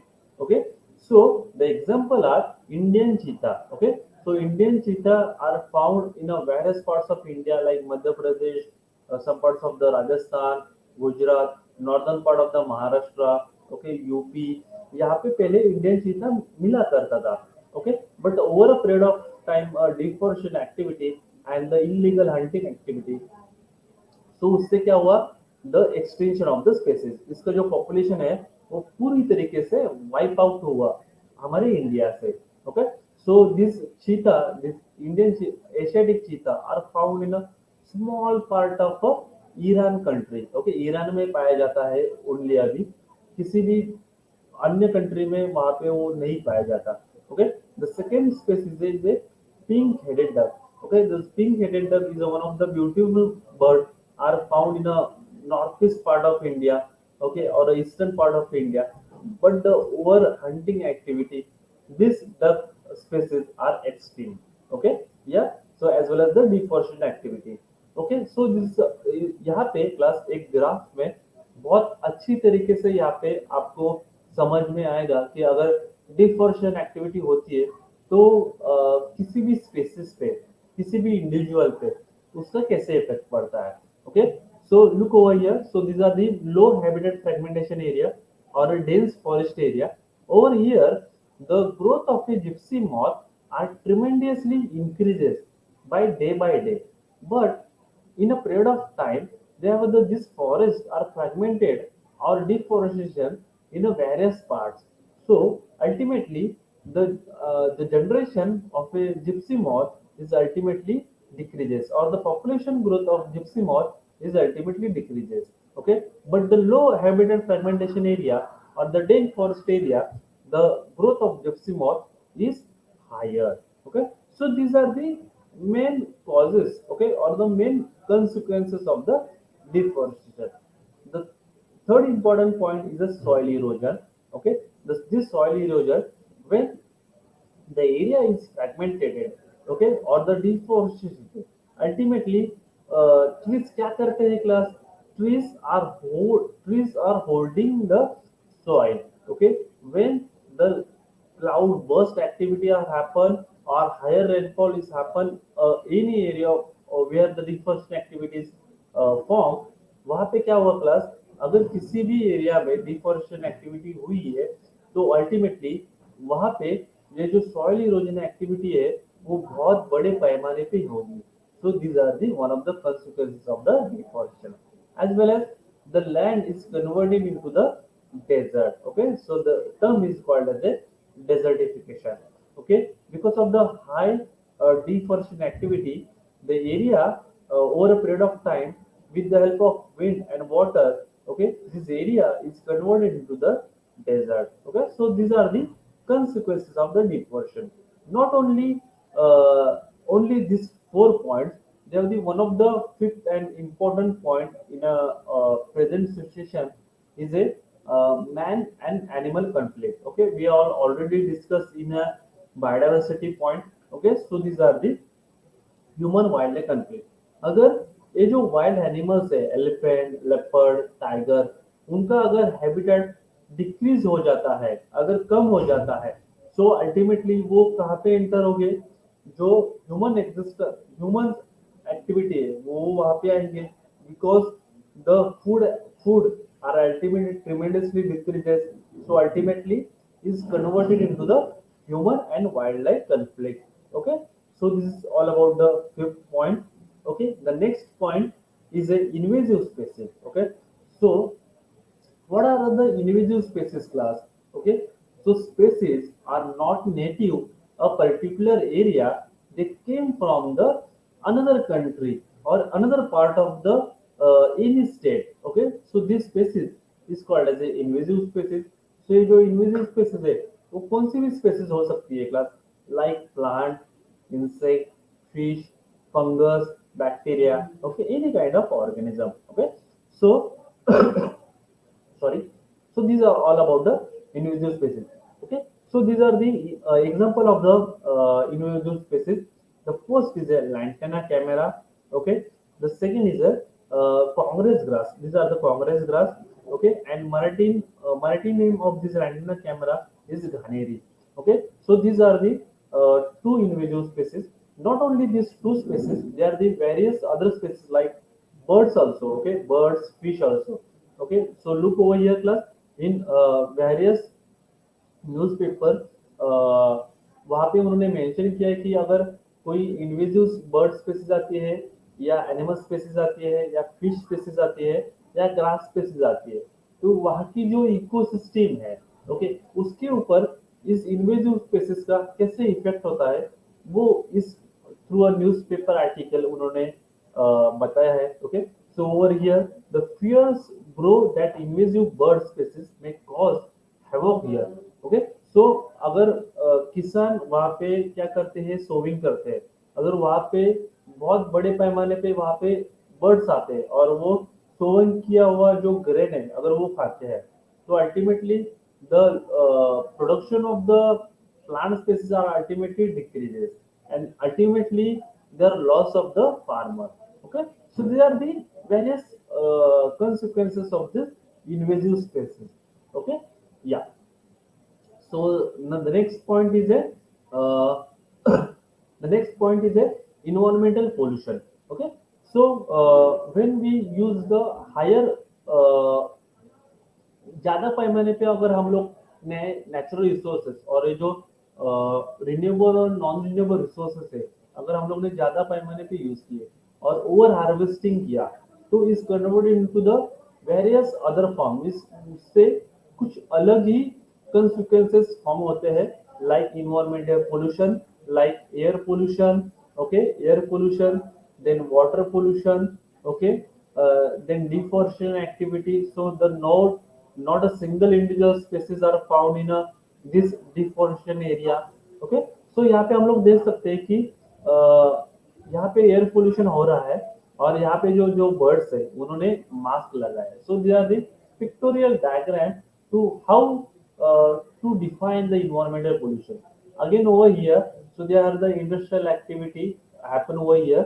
So ये जो river है, river में जो toad spaces है या frog spaces है, उनके ऊपर उसका इफेक्ट कैसे होता है वो यहाँ पे बता है. Ultimately the various waste of industry they are throwing in a river और water, so is ultimately effect on their river ecosystem as well as the in a drinking perspective, in a drinking or domestic perspective, is ultimately harmful for the human also. So these are the various consequences of a environmental pollution or the overuse of these resources.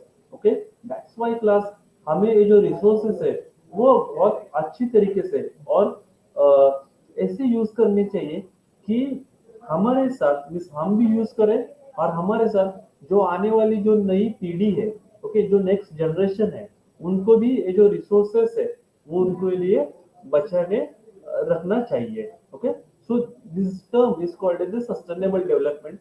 We will discuss in our next class. Okay, so this is all about the consequences of the environmental pollution. Okay, yeah. Now so these are the various references book I'll be used at the time of this PPT making. Okay, so the textbook of environmental awareness by Principal Dr. Kishore R. Pawar in Nirali Prakashan, and these images are collected by Google Images. Okay, so plus the last important point.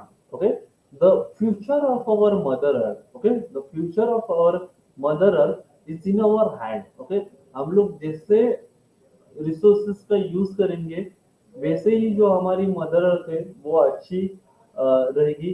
जो we will restore our mother earth again. Okay, on the occasion of the teachers day. Okay, so मैं आपको ये बताना चाहूंगा कि हमें हमारे जो ये नेचुरल रिसोर्स है वो बहुत अच्छी तरीके से यूज करने चाहिए कि हमारे साथ हम भी वो अच्छे तरीके से यूज करें और हमारी जो आने वाली पीढ़ी है वो भी अच्छे तरीके से यूज करें. So today we stop here and the next lecture we will discuss about the more about the next topics. Okay, thank you class and happy teachers day everyone. Thank you, have a good day, bye.